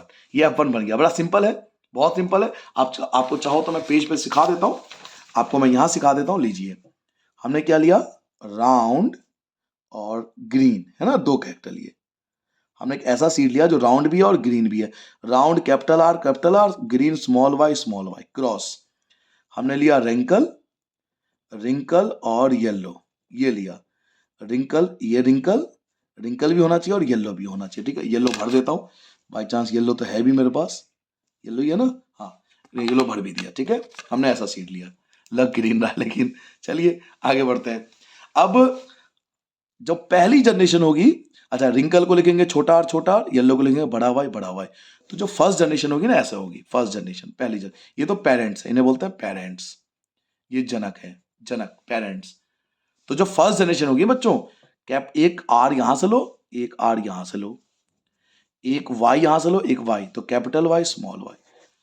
तो फर्स्ट जनरेशन के बच्चे होंगे round and yellow, round yellow, capital पे ध्यान दो बस, आर राउंड और कैपिटल वाई येलो। तो फर्स्ट जनरेशन में सारे पौधे होंगे राउंड एंड येलो। ठीक है, तो यही मैं आपको समझाता हूं फर्स्ट जनरेशन। अब सेकेंड जनरेशन में क्या करोगे, तो सेकेंड जनरेशन बनाने के लिए क्या चाहिए, F1 का क्रॉस करूंगा तभी तो सेकेंड जनरेशन, अभी तो बताया था। सेकेंड जनरेशन कब आएगा, जब F1 और F1 का क्रॉस करूंगा, यानी राउंड येलो वाला, राउंड येलो वाला, अब इनके बीच क्रॉस करूंगा तो ये टेबल बनेगा। अब ये टेबल ऐसे समझ में आएगा नहीं आपको, तो मैं बना के दिखाता हूं कि इस पूरे टेबल को ना बनाते कैसे हैं। आपके बुक में भी बना हुआ है, आपके बुक में भी बना हुआ है, जो मैं आपको दिखाऊंगा, तो मैं पूरा टेबल बना के दिखाता हूं ये बनता कैसे है। तो चलिए इस पूरे टेबल की फॉर्मेशन को समझते हैं। इस टेबल को बनाने के लिए आपको, ये जो टेबल आप देख रहे हो, इस टेबल को बनाने के लिए आपको क्या करना है कि एक 5x5 का एक बॉक्स बनाना है। इस प्रकार से मान लीजिए 1 2 3 4 और 5, ठीक है, और इधर भी 5 होने चाहिए, 1 2 3 4 और 5। तो 5x5 का एक बॉक्स बनाना है। यह हम क्रॉस कर रहे हैं, किसका क्रॉस कर रहे हैं, तो हम F1 क्रॉस F1 कर रहे हैं, F1 क्रॉस F1 कर रहे हैं। क्यों कर रहे हैं, ताकि हमें F2 के बारे में पता लगा जा सके कि जो सेकेंड जनरेशन होगी वो कैसी होगी। तो F1 और F1 का क्रॉस कर रहे हैं। अब मैंने आपको बताया था कि F1 क्या बताया था, जो F1 अभी हमारा आया था वो क्या आया था, capital R small R capital Y small Y. दूसरा F1 भी क्या होगा, capital R small R capital Y small I. तो इनके बीच हमें क्रॉस करना है, हम इनके बीच क्रॉस कर रहे हैं। तो क्रॉस करने का मेथड आप कैसे याद रखोगे, एक यहां से उठाना है, एक आपको इधर से उठाना है और एक आपको इधर से उठाना है। कहने का मतलब कैपिटल आर कैपिटल वाई, ध्यान से देखिए, कैपिटल आर के साथ कैपिटल वाई, तो कैपिटल आर के साथ कैपिटल वाई, ध्यान से देख रहे हो आप, मैं यहां लिख देता हूं capital R capital Y small Y. ये चीज है ना, ये फर्स्ट जनरेशन यही है ना। तो कैपिटल आर कैपिटल वाई, एक तो ये सिचुएशन बनती है, capital R small Y, capital R small Y, capital R का काम खत्म। अब स्मॉल पे ध्यान दीजिए, small R capital Y, small R capital Y और स्मॉल आर स्मॉल वाई, तो स्मॉल आर स्मॉल वाई। कई बच्चों को ये चीज बड़ी बहुत मुश्किल होता है समझना, तो मैं दोबारा समझा देता हूं। आप अपने दिमाग में ये भरिए कि हमने जो फर्स्ट जनरेशन बनाया था वो क्या बनाया था, capital R capital Y small Y. हम क्रॉस कर रहे हैं capital R capital Y small Y, इनके बीच क्रॉस कर रहे हैं। तो इनके जो गैमेट्स होंगे वो कुछ इस प्रकार से बनेंगे, ये आपको याद करना पड़ेगा। हमारे पास F1 जनरेशन जो है वो capital R capital Y small Y है। तो इनके गैमेट्स आपस में ऐसे कंबाइन होंगे, कैपिटल आर कैपिटल वाई, देखिए तो capital R capital Y, capital R small Y, capital R small Y.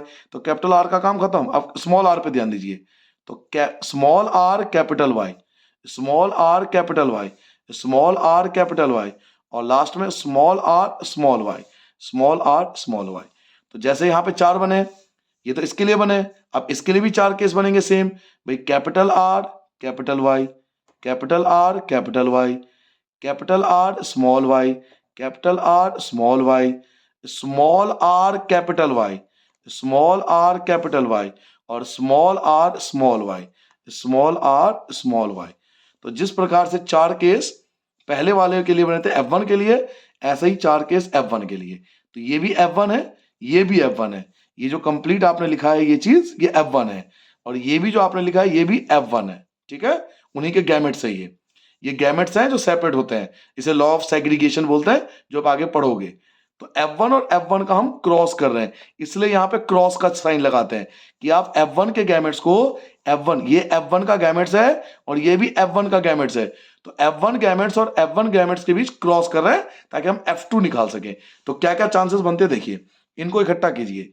Capital R capital R capital R capital R, capital Y capital Y capital Y capital Y, capital R capital R, और capital Y small Y capital Y small Y, capital R small R capital R small R, capital Y capital Y capital Y capital Y, capital R small R, but capital Y small Y capital Y small Y. समझ में आगे क्या करना है, बस इनको इकट्ठा करना है, इसको इसके साथ, इसको इसके साथ, इसको इसके साथ, इसको इसके साथ, गैमेट्स को एक साथ जोड़ना बस आपको। Capital R capital R capital R capital R, capital Y small Y capital Y small Y, capital R capital R capital R capital R, small Y small Y small Y small Y, capital R small R capital R small R, और small Y capital Y.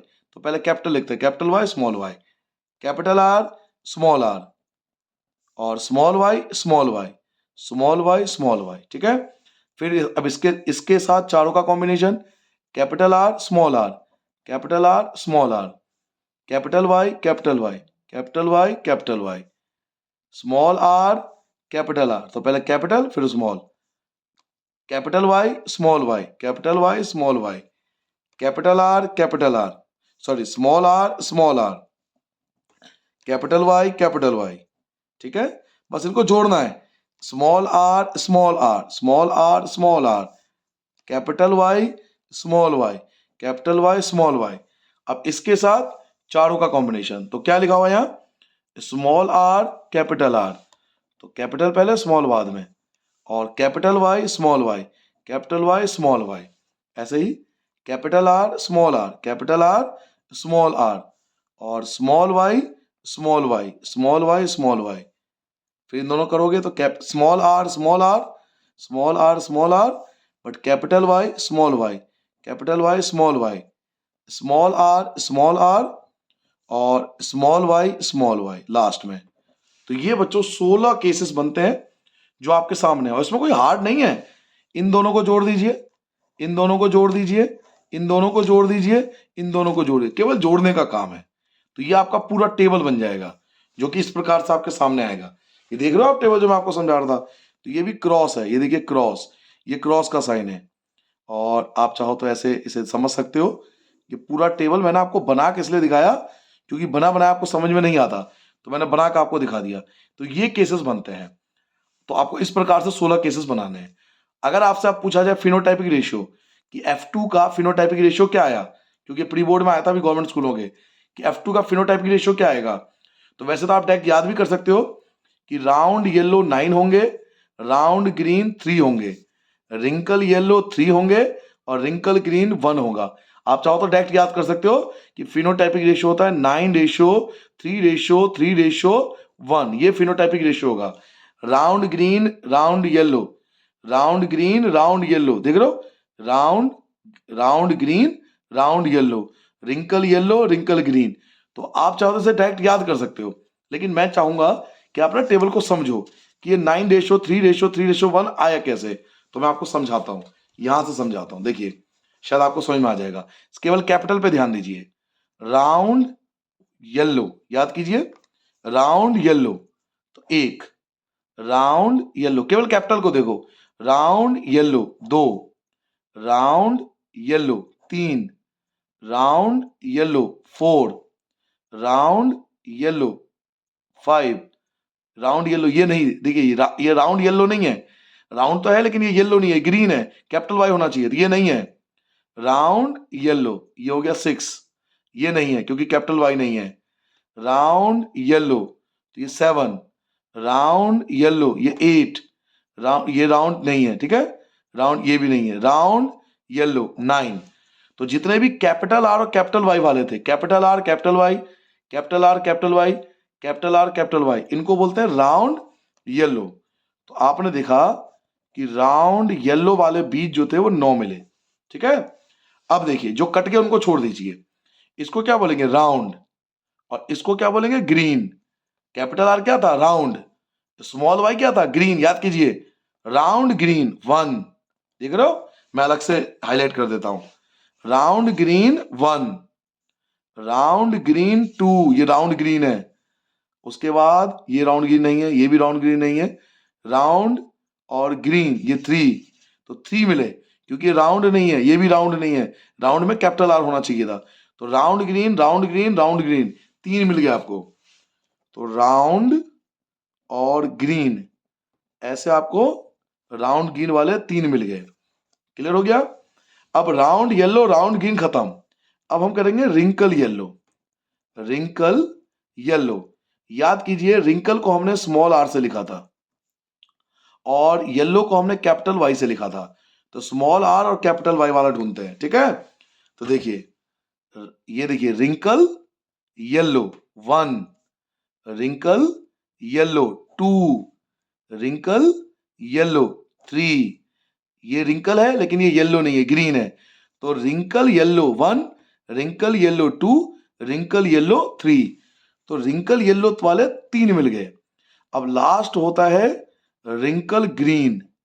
Wrinkle green देखियो, आपके पास केवल यही बचा है, ये last बचा है, बाकी सब कट चुके हैं, ये सब कैंसिल हो चुका है, सब कुछ, केवल एक बचा है। और ये देखिए ना, रिंकल, रिंकल को किससे लिखा था, स्मॉल आर से, और ग्रीन को किससे लिखा था, तो स्मॉल वाई से। तो रिंकल ग्रीन केवल एक है। तो हम ऑफलाइन क्लास में बच्चों को एक लिरिक्स की तरह याद करवाते हैं, स्वैग से, एक तरह से हम याद करवाते हैं बच्चों को कि round yellow, round green, wrinkle yellow, wrinkle green. आप भी बोल सकते हो, round yellow, round green, wrinkle yellow, wrinkle green, round yellow, round green, wrinkle yellow, wrinkle green. और रेशो याद कर लो, 9:3:3:1, क्योंकि एग्जाम में आपको इतना टाइम थोड़ी मिलेगा कि आप ढूंढते रहोगे। बात को समझो, आपके पेपर में बच्चों इतना टाइम आपके पास नहीं होगा कि आप इसमें से ढूंढते रहोगे कि कौन राउंड येलो है, और उनको मतलब भी नहीं है, आपको तो बस फिनोटाइपिक रेशियो पूछेगा। तो 9:3:3:1। हाँ, इसमें जरूर पूछ सकता है कि इसमें तो राउंड येलो कौन है, राउंड ग्रीन कितने होते हैं, रिंकल येलो कितने होते हैं। तो याद कीजिए ना, round yellow, round green, wrinkle yellow, wrinkle green, ये आपको स्टेप याद हो जाएंगे और रेशियो आपको याद ही रहेगा। तो इसे बोलते हैं फिनोटाइपिक रेशियो, और जीनोटाइपिक रेशियो हमारे सिलेबस में नहीं है, इसके लिए डी हाइब्रिड क्रॉस के लिए। तो इस पेज पे बेसिकली हमने डी हाइब्रिड क्रॉस के बारे में जाना। इस पेज पे पूरा डी हाइब्रिड क्रॉस के बारे में था। डी हाइब्रिड क्रॉस क्या होता है, जब दो contrasting cross between 2 pea plant, 2 pea plant के बीच क्रॉस होगा, having 2 pair of contrasting character, जिनके 2 कॉन्ट्रास्टिंग कैरेक्टर होंगे। जिसमें हम पेरेंट्स लिया था हमने, राउंड ग्रीन 2 कैरेक्टर लिए थे, रिंकल येलो 2 कैरेक्टर लिए थे। फिर इनके जो फर्स्ट जनरेशन हुई वो इस प्रकार से हुई थी, राउंड राउंड येलो, सारे बच्चे इस प्रकार से हुए थे। फिर हमने F1 के 2 पौधे ले लिए थे, राउंड येलो, राउंड येलो। फिर इनके बीच क्रॉस कराया था, पूरा टेबल बना। तो ये F2 के लिए टेबल है, ये जो टेबल है ये F2 के लिए। और F2 का जो फिनोटाइपिक रेशियो था वो 9:3:3:1 इस प्रकार से आया था, ठीक है। तो ये था मोनोहाइब्रिड और डी हाइब्रिड क्रॉस का एंड। इसके अलावा बच्चों मेंडल ने ना इनहेरिटेंस के लॉ दिए थे। अब कई जगह ये लिखा हुआ है कि सिलेबस में नहीं है, बट अगर एनसीईआरटी अगर आप ध्यान से बहुत डेप्थ से स्टडी करोगे ना, तो मेंडल के लॉ ऑफ इनहेरिटेंस के नाम दिए हुए हैं, और जब नाम दिए हुए हैं तो सीधी सी बात है, आपको उसको करना ही पड़ेगा। तो मेंडल लॉ ऑफ इनहेरिटेंस अगर आप सर्च मारोगे तो 3 है। First is law of dominance, second is law of segregation, और third is law of independent assortment. जब तक आपको तीनों के नाम याद नहीं होंगे, इनको पढ़ाई का कोई फायदा नहीं है। Mendel law of inheritance, Mendel ने इनहेरिटेंस के 3 लॉ दिए थे। Mendel's law of inheritance, Mendel's ने लॉ ऑफ इनहेरिटेंस दिए थे, जो कि 3 लॉ है। First is law of dominance, law of segregation, जो मैं बार बार बोल भी रहा था आपसे, और law of independent assortment. Law of segregation का दूसरा नाम भी है law of purity gametes, law of purity gametes भी उसको बोला जाता है। इसके 2 नाम है। तो law of dominance, law of segregation, law of independent assortment, नाम याद हो गया। Law of dominance, law of segregation, law of independent assortment. अब ये समझना बहुत जरूरी है क्योंकि इसके लैंग्वेज जो है थोड़ी हार्ड है क्योंकि लॉ है, और लॉ जब भी हम पढ़ते हैं ना, लॉ या प्रिंसिपल, तो लैंग्वेज थोड़ी हार्ड होती है, बट मैं आपको समझाने की पूरी कोशिश करूंगा। सबसे पहले लॉ ऑफ डोमिनेंस जानते हैं। पहला था लॉ ऑफ डोमिनेंस, तो फर्स्ट जानेंगे कि लॉ ऑफ डोमिनेंस में हमें क्या लिखना है। When parents with pure contrasting traits, ऐसे पेरेंट्स जिनका प्योर कॉन्ट्रास्टिंग ट्रेट हो, बिल्कुल अपोजिट रिलेशन हो, जैसे एक अफ्रीका हो गया और एक अंग्रेज हो गया, तो प्योर कॉन्ट्रास्टिंग ट्रेट्स हो गए। एक लंबा पौधा हो गया, एक बोना पौधा हो गया, यानी टॉल प्लांट हो गया, एक शॉर्ट प्लांट हो गया, बिल्कुल कॉन्ट्रास्टिंग कैरेक्टर लेना है। When parents with pure contrasting trait मैंने आपको बताया था अपोजिट कैरेक्टर, जब इनका क्रॉस किया जाता है टुगेदर एक साथ, when parents with pure contrasting trait, जब ऐसे पेरेंट जिनका बिल्कुल कॉन्ट्रास्टिंग ट्रेट्स हो और इनका क्रॉस किया जाता है, only one form of traits appear, तो उन दोनों में से कोई एक ट्रेट्स ही अपेयर होगा इन द नेक्स्ट जनरेशन, अगले जनरेशन में। कहने का मतलब आप रियल लाइफ में समझिए, आप रियल लाइफ में समझिए कि एक पेरेंट जो है बहुत लंबे हैं और एक पेरेंट जो है बहुत छोटे हैं। मदर एंड फादर में से कोई एक लंबा है और एक छोटा है, तो इनमें से कोई एक ही कैरेक्टर जो है वो बच्चे को मिलेगा, या तो उसका मिलेगा कैरेक्टर लंबे होने का या उसको कैरेक्टर मिलेगा छोटे होने का। तो जो कैरेक्टर ट्रांसफर होंगे बच्चे में उसे बोलेंगे डोमिनेंट ट्रेट्स। आप ऐसे समझिए कि हमने अफ्रीका का लिया था एग्जांपल, हमने मान लिया कि स्किन का कलर ब्लैक था और हमने एक ऐसा व्यक्ति लिया जिनके स्किन का कलर व्हाइट था। अब इनके जो बच्चे हुए, या तो वो अफ्रीका वाले जो स्किन कलर ब्लैक था उस पे जाएगा, या वो बच्चा जो था वो व्हाइट वाले पे जाएगा। तो जिस भी बच्चे पे जाएगा, मान लीजिए वो ब्लैक, उसका स्किन का कलर ब्लैक है, उस बच्चे का कलर, स्किन का कलर जो है ब्लैक है, तो इसको डोमिनेंट ट्रेट्स बोलेंगे कि ये डोमिनेंट ट्रेट्स है। यही तो आपको समझाने की कोशिश कर रहे हैं।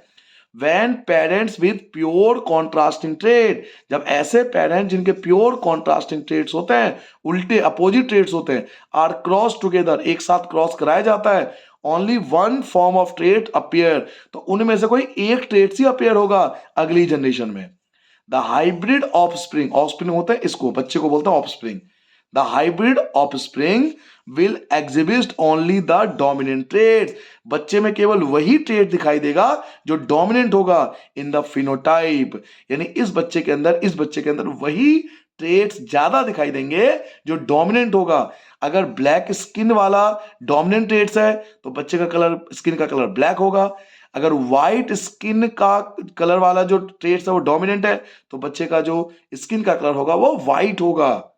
तो अगर ऐसे पेरेंट जिनका प्योर कॉन्ट्रास्टिंग कैरेक्टर होता है उनका क्रॉस कराया जाता है तो कोई एक ही ट्रेट अगली जनरेशन में ट्रांसफर होती है, और वही उसे ही को डोमिनेंट ट्रेट्स कहते हैं, और उसी टाइप का बच्चा जाता है, उसी टाइप का बच्चा दिखाई देता है। इसलिए जब अक्सर बच्चा पैदा होता है तो आपने बड़े बुजुर्गों के मुंह से सुना होगा कि ये तो अपने दादी पे गया है, ये तो अपने पापा पे गया है, ये अपने मम्मी पे गया है।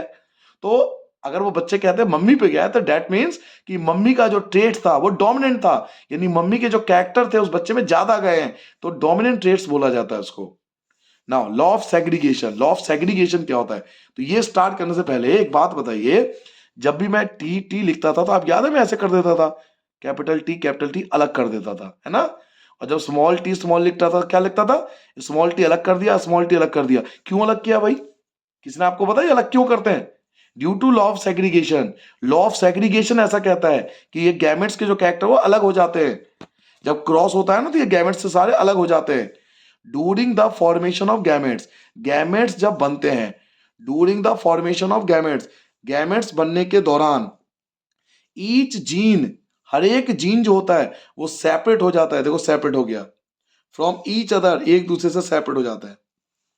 सो डैट, ताकि ईच गैमेट्स, हर एक गैमेट्स कैरी ओनली वन एलिलेस, केवल एक ही एलिलेस मिलेगा, यानी एक ही कैरेक्टर मिलेगा, आप ये समझ सकते हो।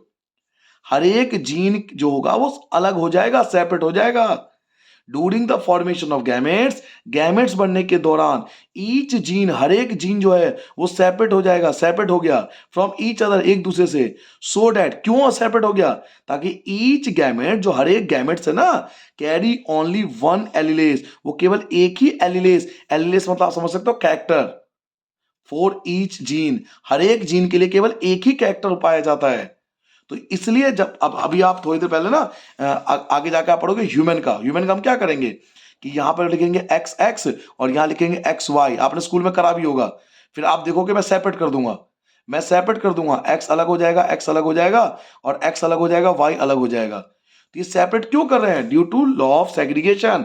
लॉ ऑफ सेग्रीगेशन ऐसा कहता है कि हर एक गैमेट जो होता है ना, गैमेट जब बनता है तो हमें हर एक जीन को एक दूसरे से सेपरेट करना पड़ता है, ताकि केवल एक ही जीन जो है वो ट्रांसफर होगा एलिलेस में, अगले जनरेशन में। उसके बाद आता है law of independent assortment.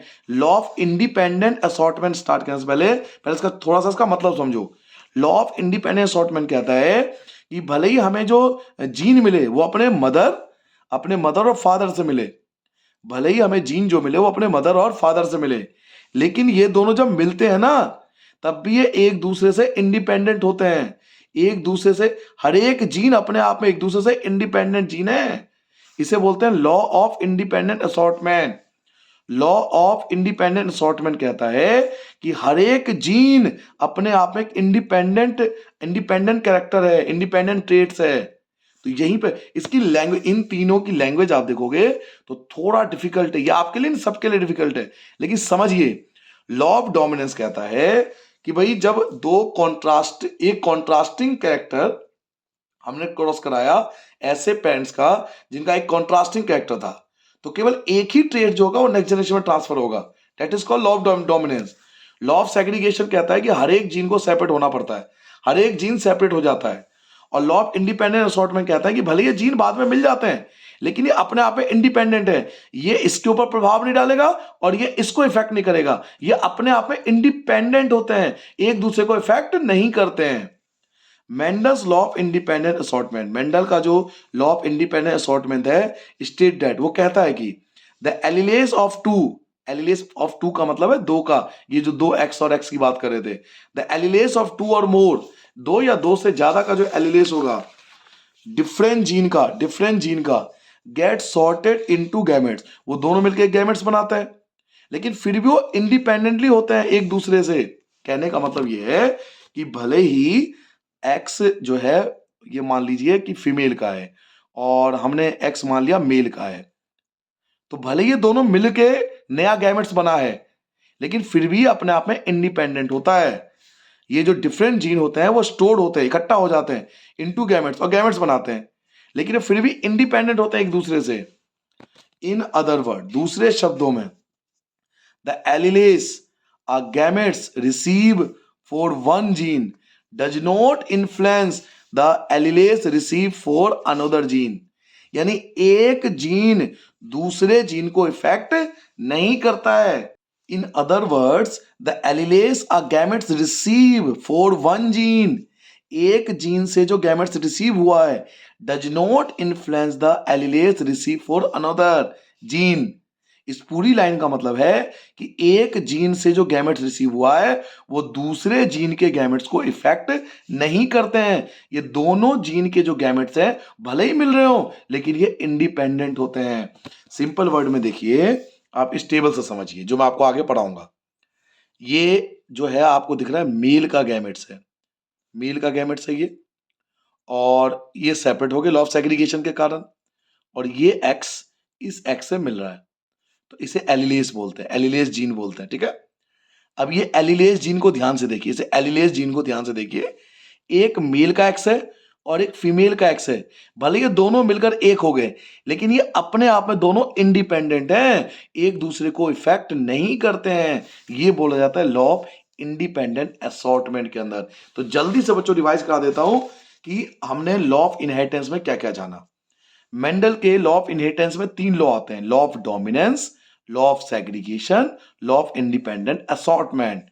Law of dominance कहता है when parents with pure contrasting character, ऐसे पेरेंट जिनका प्योर कॉन्ट्रास्टिंग ट्रेट्स होता है, इनका क्रॉस कराया जाता है एक साथ, तो only one form of traits appear in the next generation. अगले जनरेशन में कोई एक कैरेक्टर या कोई एक ट्रेट्स ही दिखाई देता है। The hybrid offspring will exhibit only the dominant trait, यानी बच्चे में केवल डोमिनेंट ट्रेट्स ही दिखाई देगा इन द फिनोटाइप के अंदर। लॉ ऑफ सेग्रीगेशन कहता है during the formation of gametes के फॉर्मेशन के दौरान ईच जीन सेपरेट, हर एक जीन सेपरेट हो जाता है फ्रॉम ईच अदर, एक दूसरे से, सो डैट, ताकि ईच गैमेट्स, हर एक गैमेट जो है, carry only one alleles for each other, केवल एक कैरेक्टर ही लेके जाए अगले के लिए। जैसे एक्स एक्स एक्स और वाई, ये फीमेल ये मेल, ये सेपरेट हो गए एक्स एक्स, ये सेपरेट हो गए एक्स वाई। तो सेपरेट होंगे तभी तो एक यहां से उठाएगा एक यहां से उठाएगा, तो केवल एक एक जीन ही, एक जीन मेल का जाएगा एक जीन फीमेल का जाएगा। कब जाएगा एक जीन मेल और एक जीन फीमेल का? जब ये सेपरेट होंगे। तो ये लॉ ऑफ सेग्रीगेशन कहता है कि जब तक ये सेपरेट नहीं होंगे तो एक कैरेक्टर मेल और एक कैरेक्टर फीमेल कैसा आएगा?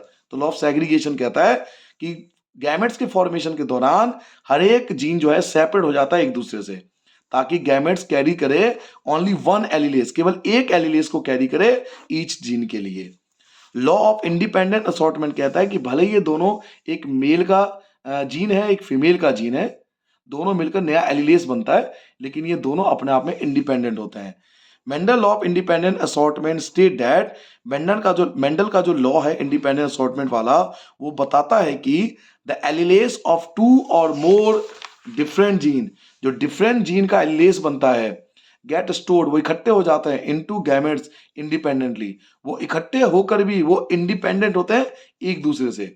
इन अदर वर्ड, दूसरे शब्दों में, the alleles a gametes receives for one gene, एक जीन से जो एलिलेस मिला है या गैमेट्स मिला है, does not influence the alleles receive for another gene, दूसरे जीन से जो एलिलेस मिला है ये एक दूसरे को इफेक्ट नहीं करेंगे। कहने का मतलब यहां पर एक मेल से और एक फीमेल से गैमेट्स मिला है, ये मिलकर बन गया एलिलेस। अब इस एलिलेस में एक मेल का भी गैमेट्स है एक फीमेल का भी गैमेट्स है, तो ये एक दूसरे को इफेक्ट नहीं करेंगे, इसे बोलते हैं law of independent assortment. Next topic है जेंडर डिटर्मिनेशन ह्यूमन बीइंग या सेक्स डिटर्मिनेशन ह्यूमन बीइंग, मनुष्यों में लिंग का निर्धारण कैसे होता है, यानी ह्यूमन में मेल और फीमेल कैसे बनते हैं। जेंडर डिटर्मिनेशन ह्यूमन बीइंग या सेक्स डिटर्मिनेशन ह्यूमन बीइंग। तो मेल के अंदर 23 पेयर ऑफ क्रोमोसोम होते हैं, हमारे बॉडी में 23 पेयर ऑफ क्रोमोसोम है, ऐसी फीमेल के अंदर भी 23 पेयर ऑफ क्रोमोसोम्स होते हैं। ठीक है, मेल में 23 पेयर ऑफ क्रोमोसोम्स होते हैं, फीमेल में भी 23 पेयर ऑफ क्रोमोसोम होते हैं। इस 23 में से एक पेयर ऑफ क्रोमोसोम ऐसा होता है जो हमारे जेंडर को डिटरमाइन करता है। 23 पेयर ऑफ क्रोमोसोम में एक पेयर ऑफ क्रोमोसोम ऐसा होता है जो हमारे जेंडर को डिसाइड करता है। फिर 22 पेयर क्रोमोसोम बच के वो क्या करता है, तो वो अलग अलग चीज डिसाइड करता है। कोई आपके आंखों का स्टाइल डिसाइड करेगा, कोई आपके हेयर का स्ट्रक्चर डिसाइड करेगा, कोई आपके फेशियल स्ट्रक्चर डिसाइड करेगा, कोई आपके टीथ के स्ट्रक्चर का डिसाइड करेगा। तो 23 पेयर क्रोमोसोम है हमारी बॉडी में, मेल में और फीमेल में। उनमें से एक पेयर क्रोमोसोम ऐसे हैं जो स्पेशल जेंडर डिटरमाइन के लिए बना है। ऐसी फीमेल में भी 23 पेयर क्रोमोसोम है, 23 पेयर क्रोमोसोम है।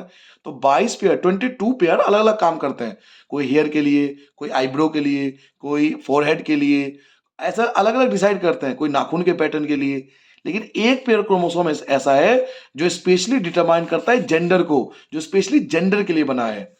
तो मेल के अंदर जो वन पेयर क्रोमोसोम जो स्पेशल जेंडर डिटरमाइन करता है उसका नाम दिया गया एक्स वाई, और फीमेल के लिए जो जेंडर डिटरमाइन करता है क्रोमोसोम उसका नाम दिया गया एक्स एक्स। अब नॉर्मली आप लोग क्या करते हो, आंसर ये लिख के आते हो पेपर में, आपके बुक में भी मोस्टली यही है ना, बट आपको ये भी लिखना है कि 23 पेयर क्रोमोसोम, 23 पेयर क्रोमोसोम, इसमें से एक पेयर क्रोमोसोम जो है वो जेंडर डिटरमाइन करता है, one pair chromosome gender determine करता है, उस वन पेयर क्रोमोसोम का नाम है एक्स वाई, उस वन पेयर क्रोमोसोम का नाम है एक्स एक्स। फिर आपको आता ही है, एक्स अलग कर दोगे वाई अलग कर दोगे, क्यों अलग कर दोगे, लॉ ऑफ सेग्रीगेशन। एक्स अलग कर दोगे, एक्स अलग कर दोगे लॉ ऑफ सेग्रीगेशन के कारण। फर्स्ट वाला फर्स्ट के साथ, तो ये बन गया एक्स एक्स, फर्स्ट वाला सेकंड के साथ अगेन एक्स एक्स, सेकंड वाला फर्स्ट के साथ एक्स वाई, सेकंड वाला सेकंड के साथ एक्स वाई। तो दो फीमेल के लिए है, दो मेल के लिए है। तो इसलिए नेचुरल तरीके से अगर हम देखें तो 50% फीमेल चाइल्ड होने के चांस होते हैं और 50% मेल चाइल्ड होने के चांस होते हैं। किसी भी समाज में, किसी भी सोसाइटी में 50% मेल होने के चांस होते हैं और 50% फीमेल होने के चांस होते हैं, दोनों की प्रोबेबिलिटी बराबर होती है। आप देख सकते हो, दो फीमेल के लिए आया, दो मेल के लिए आया। तो अगर आपके पेपर आता है जेंडर डिटरमिनेशन में भी, तो अल्टीमेटली आपको ये पूरा टेबल बना के आना है। ठीक है, तो इस पेज पे यही था कि भाई मेल और female 23 pair chromosome, 23 pair chromosome दोनों में कॉमन है। एक पेयर ऑफ क्रोमोसोम दोनों में ऐसा है जो जेंडर को डिटरमाइन करता है। इसका नाम XY है, इसका नाम XX है। दोनों को सेपरेट कर दोगे XY, दोनों को सेपरेट कर दोगे XX। फर्स्ट के साथ और फर्स्ट सेकंड के साथ। तो ये दोनों हो गए फीमेल के लिए। सेकंड फर्स्ट के साथ XY, सेकंड के साथ XY, ये दोनों हो गए मेल के लिए। तो 50% चांस होता है फीमेल होने का, 50% चांस होता है मेल होने का। प्रोबेबिलिटी की बात करो तो हाफ चांस होता है फीमेल होने का, हाफ चांस होता है मेल होने का। फिर भी अगर क्वेश्चन पूछा जाए कि घर में लड़का हो या लड़की, इसका मेन जिम्मेदार कौन होता है, तो मेन जिम्मेदार जो होता है, अगर हम एक डिसाइड करना पड़े कि रिस्पॉन्सिबल कौन होता है, तो मेल रिस्पॉन्सिबल होता है। याद रखिए, घर में अगर मेल या फीमेल में से अगर स्पेशली पूछा जाए कि कौन जिम्मेदार है, कौन रिस्पॉन्सिबल है, तो मेल रिस्पॉन्सिबल होगा, क्योंकि उसी के पास तो XY क्रोमोसोम है, फीमेल के पास तो XX क्रोमोसोम है। अगर उसने X क्रोमोसोम दिया तो लड़की पैदा होगी, अगर उसने Y क्रोमोसोम दिया तो लड़का पैदा होगा। तो ये किसी का हाथ में नहीं है, लेकिन मेल जो है वो रिस्पॉन्सिबल है क्योंकि उसके पास XY क्रोमोसोम है। ठीक है। अब वैसे तो टॉपिक सारे कवर हो गए, बट कुछ इंपॉर्टेंट डेफिनेशन, क्योंकि आजकल मैं पेपर सर्च कर रहा हूँ, सैंपल पेपर भी आपके देख रहा हूँ लगातार, तो कुछ इंपॉर्टेंट डेफिनेशन भी करके जाना। ठीक है। जिसमें से एक है क्रोमोसोम। क्रोमोसोम क्या होता है आपको पता होगा, आपने 9th में पढ़ा था कि किसी भी सेल के अंदर ना न्यूक्लियस होते हैं, याद होगा आपको। अब इस न्यूक्लियस के अंदर ना थ्रेड लाइक स्ट्रक्चर होता है। किसी भी सेल के अंदर न्यूक्लियस होता है, तो इस न्यूक्लियस को जब जूम करके देखोगे तो आपको थ्रेड लाइक स्ट्रक्चर दिखाई देगा, ऐसा दिखाई देगा, thread like structure. These are called chromosome. Nucleus के अंदर जो थ्रेड लाइक स्ट्रक्चर होता है ना, धागे जैसी संरचना, they are called chromosome. Cell के अंदर एक न्यूक्लियस होता है, न्यूक्लियस को जूम करके देखोगे तो थ्रेड लाइक दिखाई देगा, धागे जैसा दिखाई देगा, दे आर कॉल्ड क्रोमोसोम। तो यही चीज यहाँ पे लिखा हुआ है, और यही क्रोमोसोम हमारे जो कैरेक्टर होते हैं वो हमारे बच्चों तक पहुंचाते हैं। Thread like structure present in the nucleus, देखो यही बोला ना, थ्रेड मतलब धागा, धागे like structure, thread like structure present होता है जो न्यूक्लियस में। न्यूक्लियस में जो थ्रेड लाइक स्ट्रक्चर है किसी सेल के, जिसके अंदर कंटेन है हेरिडिटी इंफॉर्मेशन, हमारी इंफॉर्मेशन जो हमारे बच्चों तक पहुंचेगी ऑफ द सेल।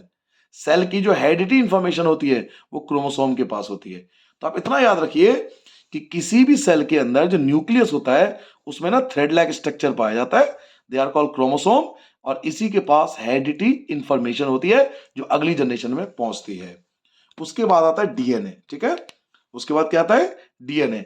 अगर आप किसी भी डॉक्टर के पास जाओ ना तो आप अक्सर ऐसे डायग्राम देखोगे बने हुए, आपका भी ऑब्जर्व करना हॉस्पिटल वगैरह में, अगर आप कहीं जाओगे तो आपको ऐसा ना, ऐसा बना हुआ दिखाई देगा। तो ये डीएनए का स्ट्रक्चर होता है, और ये क्रोमोसोम के अंदर पाया जाता है। पहले हमने क्या पढ़ा, सेल, सेल के अंदर न्यूक्लियस, न्यूक्लियस के अंदर क्रोमोसोम, क्रोमोसोम के अंदर होता है डीएनए। इसकी फुल फॉर्म पूछे तो deoxyribo nucleic acid, deoxyribo nucleic acid, it is present in chromosome. अभी मैंने आपको बताया क्रोमोसोम में पाया जाता है ये। विच कैरी ट्रेड्स, जिसके अंदर जो कैरी करता है ट्रेड्स को, हमारे फीचर्स को, हमारे गुणधर्म को, इन्हें कोडेड फॉर्म, एक कोडेड फॉर्म में इंफॉर्मेशन होती है इसके पास, from one generation to next generation. और यही इंफॉर्मेशन एक जनरेशन से नेक्स्ट जनरेशन पे पहुंचती है। इसका सीधा सा मतलब ये है कि मान लीजिए कि कोई व्यक्ति है और हमें जानना हो कि उसका बच्चा, तो ब्लड ग्रुप वैलिड नहीं है, डीएनए एग्जैक्ट बता देगा कि उसका बच्चा है या ये बच्चा है या नहीं है। अभी हमें बाई चांस कोई जानना पड़े कि कोई एक बच्चा मिले और हमें पता 10 लोग उस पर कह रहे कि भाई मेरा बच्चा है, तो हमें पता करना हो कि भाई किसका बच्चा है, तो डीएनए टेस्ट सबसे बेस्ट है। डीएनए से पता लग जाएगा कि किसका बच्चा है, क्योंकि डीएनए जो होती है ना उसके अंदर ट्रेड्स होते हैं हमारे कोडेड फॉर्म में, जो एक जनरेशन से दूसरी जनरेशन में ट्रांसफर होते हैं। नाउ अगला पार्ट हमारा जीन। अब जीन क्या होता है, देखिए सबसे पहले इस चीज को समझिए, ये आपका सेल है, ये न्यूक्लियस है। ठीक है। न्यूक्लियस के अंदर होता है क्रोमोसोम, धागे, जो थ्रेड लाइक स्ट्रक्चर बताया था। क्रोमोसोम के अंदर होता है डीएनए, जो हमने डीएनए की बात की थी। ठीक है। डीएनए के अंदर अगर आप डीएनए को ध्यान से देखोगे ना, अगर आप डीएनए को कहीं भी बना हुआ ध्यान से देखना तो ये लाइन बनी होती है, इसको जीन बोलते हैं। ये जो लाइन आप बना रहे हो ना यूनिट, इसको जीन बोलते हैं। तो डीएनए की जो यूनिट होती है ना, दिस इज कॉल्ड जीन, और यही जीन रिस्पॉन्सिबल होता है, हमारे जो ट्रेट्स होते हैं वो हमारे बच्चों में आते हैं इस जीन की वजह से। तो आप एक काम करना, ये मेंडल वाला हटा देना टॉपिक, ये एक्स्ट्रा लिखा हुआ है, बस ये याद कर लेना, a gene is the unit of DNA. एक जीन जो होता है यूनिट होता है डीएनए का, responsible for the inheritance of character, जो रिस्पॉन्सिबल होता है इनहेरिटेंस ऑफ कैरेक्टर, यानी हमारे जो नेक्स्ट जनरेशन है उसके अंदर जो हमारे कैरेक्टर पहुंचे, उसके लिए मेन जिम्मेदार जो होता है वो जीन होता है। अब मिलते जुलते डेफिनेशन आपको मिलेंगे, लेकिन चीजों को समझिए। क्रोमोसोम क्या था? न्यूक्लियस के अंदर जो थ्रेड लाइक स्ट्रक्चर था वो क्रोमोसोम था। फिर इस थ्रेड लाइक स्ट्रक्चर के अंदर हमें डीएनए मिला, फिर डीएनए के अंदर हमें जीन मिला। तो ये लाइन सही है, chromosome, DNA, gene.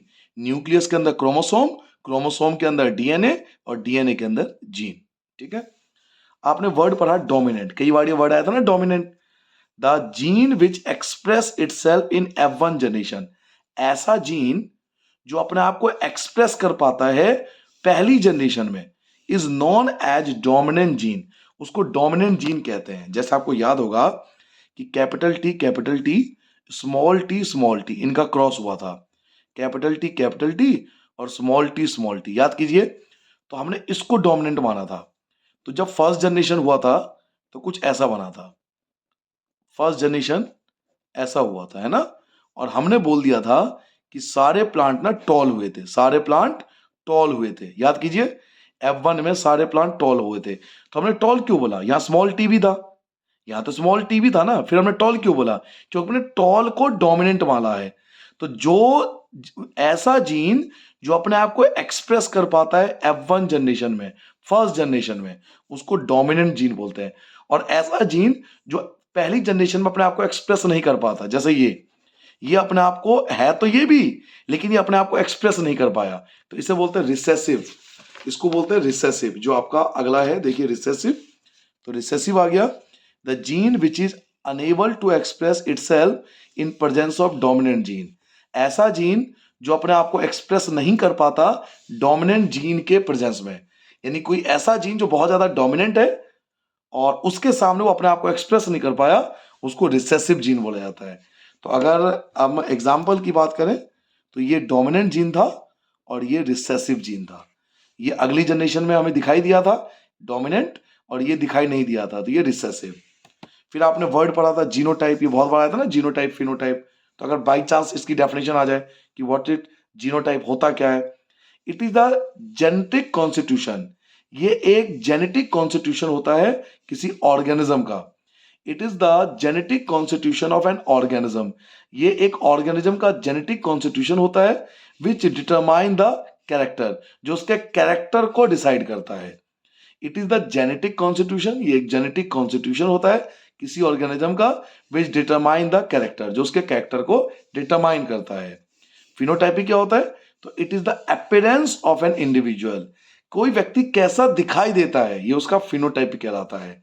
It is the appearance of an individual, आप कैसे दिखाई देते हो। आप अगर शीशे के सामने खड़े होते हो तो आप किसकी तरह दिखाई देते हो, मदर की तरह या फादर की तरह, तो वो आपका फिनोटाइप है कि आप अपियर कैसे होते हो। तो यहां बच्चों ये कुछ इंपॉर्टेंट डेफिनेशन थी, आप इनको पढ़ लेना। किसी किसी पेपर में मैंने देखा है इसलिए आपको बताना मैंने जरूर समझा।